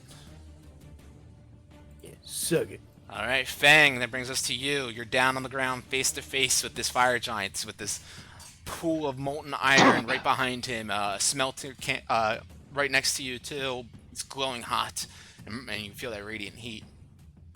Yeah. I thought I'm kind of upset with myself that I didn't. I mean, then again, I'm not the smartest in the group. That fire not doing anything to that fire giant naturally. So I prepare my quarterstaff and give him like back to back. Is there anything that's 30 feet from me that he can get to?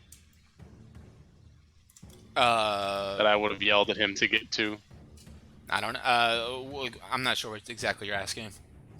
Like, because he's on the ground 50 feet away from you. So I mean, Fang has the. I mean, I don't want to like say what. But like, can't he walk on walls? Nah, can he? I can. I'm not controlling him. So I would have. Once I saw you fall down there, after all that kind of happened, I would have yelled at you to climb up that. I'm assuming this big fire thing is kind of on my level. Is this thing on my level? The thing he's standing right next to? It's a little bit lower because the carts are pretty much on your guys' level, and then that's below the carts. You know, the carts are about like 6 feet deep. So it's somewhere within 10 feet below you, I would say, the level of it. The very top of it, that is. Mm-hmm. Okay. Because basically, if you can get within 30 feet of me, I can get you out of there.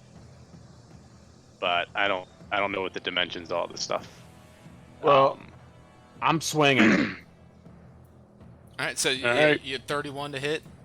Yeah, that was a nat 20. Oh, nice. And so 8 plus 9, yeah. 17. Cool. Very nice. Yeah, man. And then another swing with the quarterstaff. Come on, show me another. 14. 14 won't do it. Fucking A. All right, bonus action. I will rub me down in some rub me down in that nice oil, baby. Guys love that Vix. Yeah. All right. Anything else for you, Fang? Are you doing any movement? I'm not. No, I'm not doing any movement. Okay. Sorry, I skipped one more. Wilmore, I'll you're up. go ahead and roll that though. All right. Eight health I regain. Oof. It's a low roll. Boom, boom. All right, we're good. Vilmore. All right, I'll try to help him kill this thing. I'll Hexblade Curse it, and then I'll Eldritch Blast it. The giant. One. Yep.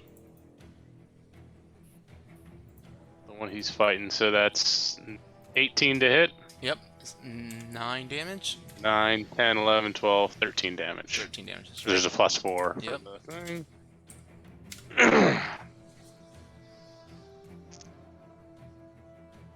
That's not gonna work. And that will not 13 hit. to hit. Nope. Goes All right, wide. and then I'm gonna move my 25 feet. And Sanity is going to fly. Yep, 60 feet. Okay. This, Sanity's gonna fly over by the fire giant. cool. This ogre is going to run over here. As far as he can right there. And it's just going to end his turn. He's making his way towards Fang. Alright. Brings us to the fire giant in front of Fang. Who, with his great sword, is going to swing at him. And again, I shoot those sparks in his eyes Okay. for a warding flare. Okay, so 20 to hit. 20 to hit? Yes.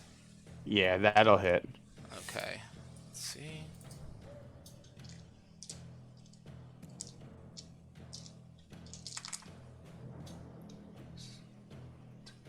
Oh, weak. 14 points of damage. Yeah, we take this. Wait.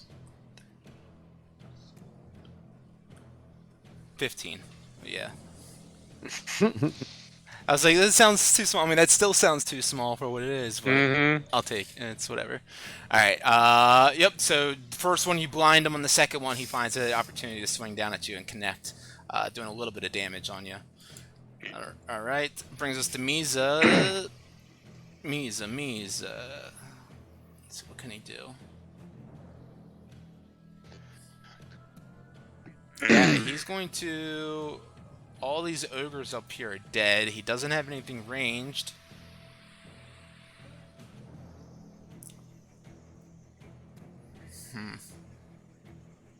Misa's gonna come up here and fuck. And he's just gonna run as far as he can. Guys, we need to get going. Follow me. Follow me. And he dashes 100 feet up towards the north side. That's gonna end his turn. Brings us to this fire giant who now has Misa in his sights, but with a 17 on the dice is just, or 17 total rather, not 17 on the dice, is gonna be too low of a roll to hit him with that glob of molten iron, and that brings us to Soul Wreck. All right, I'm going to. I'm just gonna dash. Okay. Over to where Misa is. All right. No, that's too far. So over here. Perfect. Before. Okay. Anything else for you? That's it. God dang. This blue one tries to throw a molten glob up, and as he's throwing it up, the glob slides off the back of it, and it doesn't go anywhere with a natural 1. Woo. And yeah, this pink one also, the 3 on the dice, it just kind of smacks into the smelter and doesn't go anywhere. You guys want to call it here, or should we do one more round? One Do more. one more round. One more. All right. One more round. One more round. Apologize if someone dies in this round. All right, Fang, you're up. Yeah. Whatever. All right. Well then, in that case, let's try and fuck up this fire giant here. All right, Uh, let's do it. bonus action. I activate my wolf bite ring for this bad boy. Okay. All right, and we're gonna give it all she's got in this one. All right. Natural one, but I'm gonna use my advantage or my inspiration. Oh, that's right. Yeah.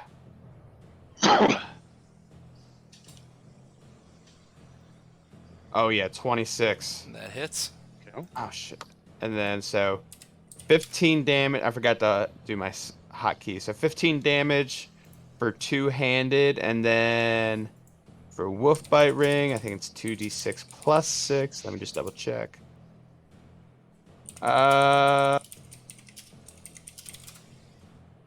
And that's just 2d6. Mm-hmm. 10 more damage, and then he has to make a strength saving throw or be knocked prone. DC 15. I rolled a 18 on the dice. All the fucker. All right. And then, yep, I'm gonna hit him again with my quarterstaff.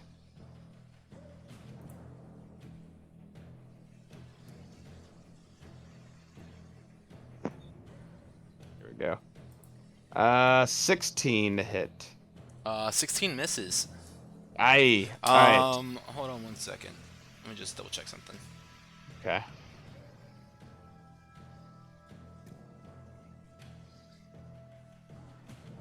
Do you have any more key points?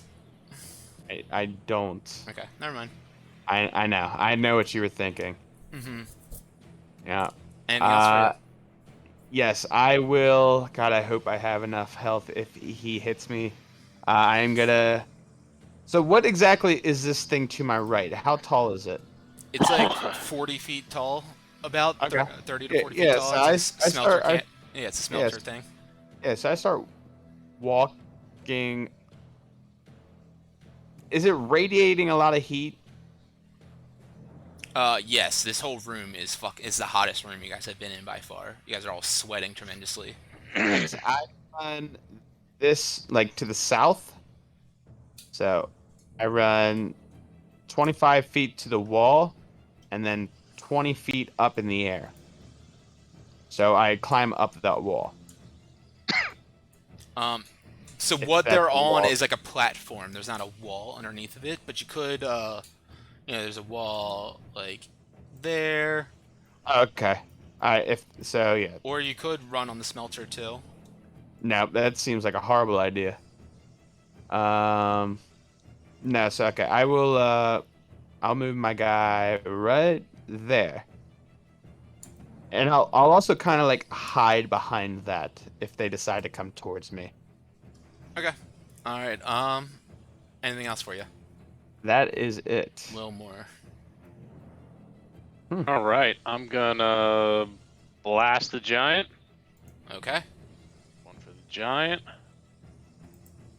It's 11. Pew! Goes wide. Hits the magma.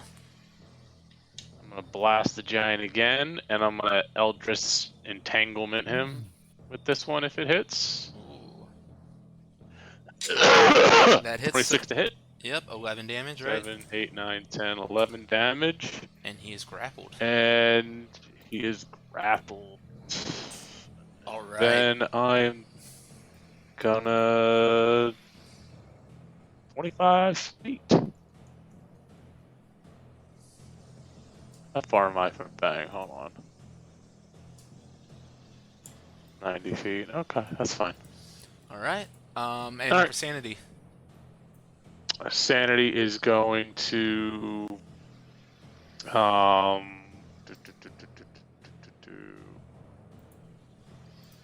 Sanity's gonna fly over to the ogre. I don't know if Sanity's just gonna fly back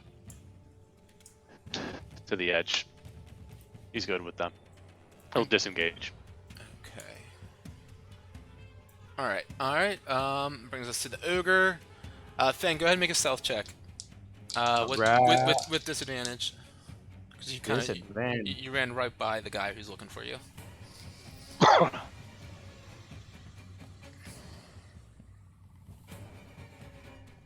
See how dumb they really are.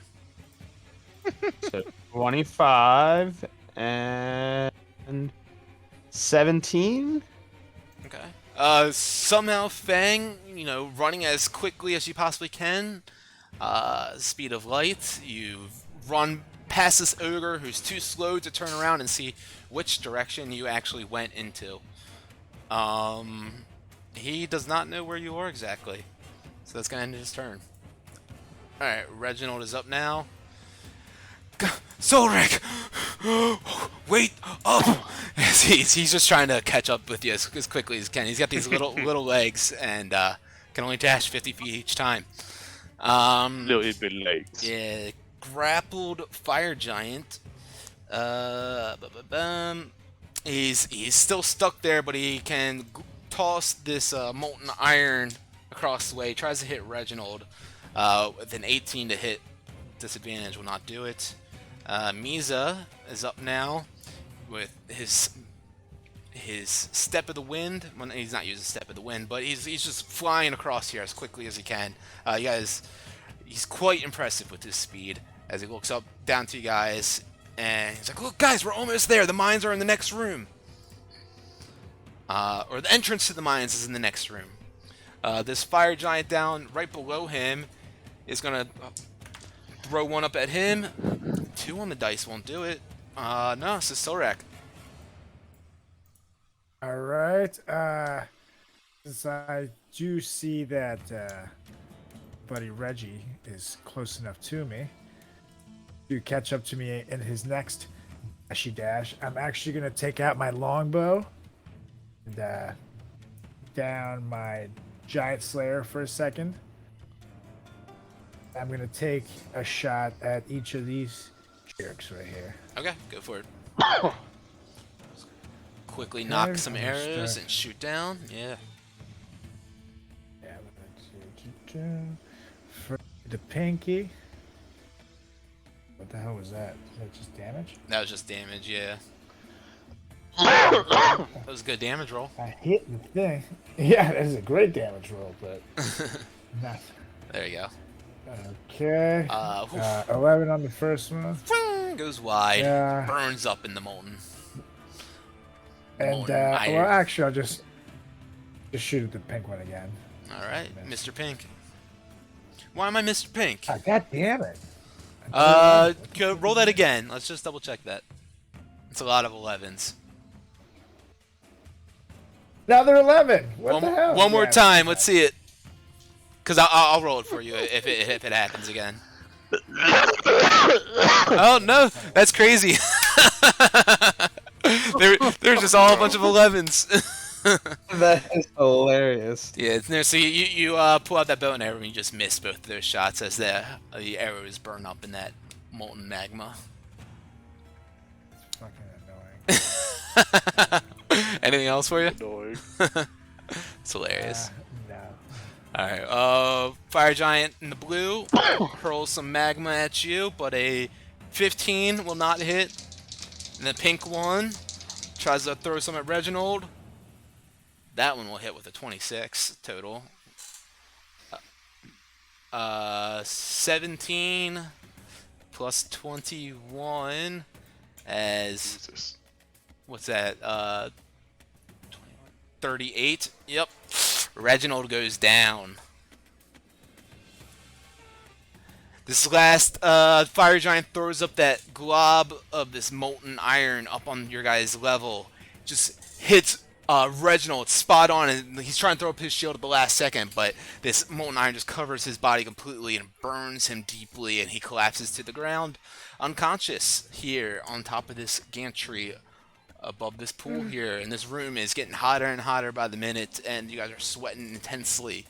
And this is where we will pick it up next Sunday, or whenever we play again next.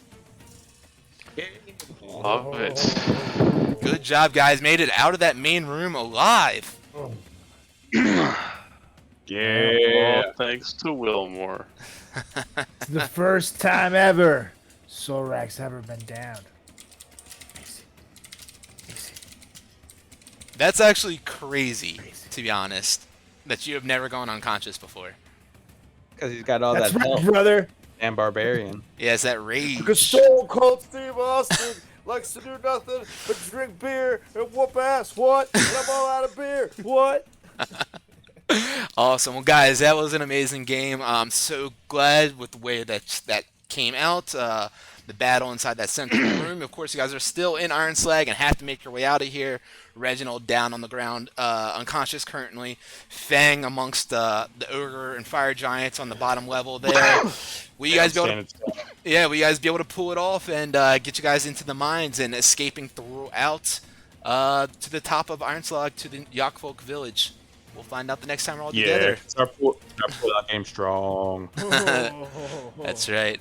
Well, guys, great game once again. Thank you all for tuning in. Musashi, Barrybot, my beautiful wife, Alexa, you guys are great. That said, everyone take care. Take a short rest. Look out for those goblins under the stairs. Take it easy.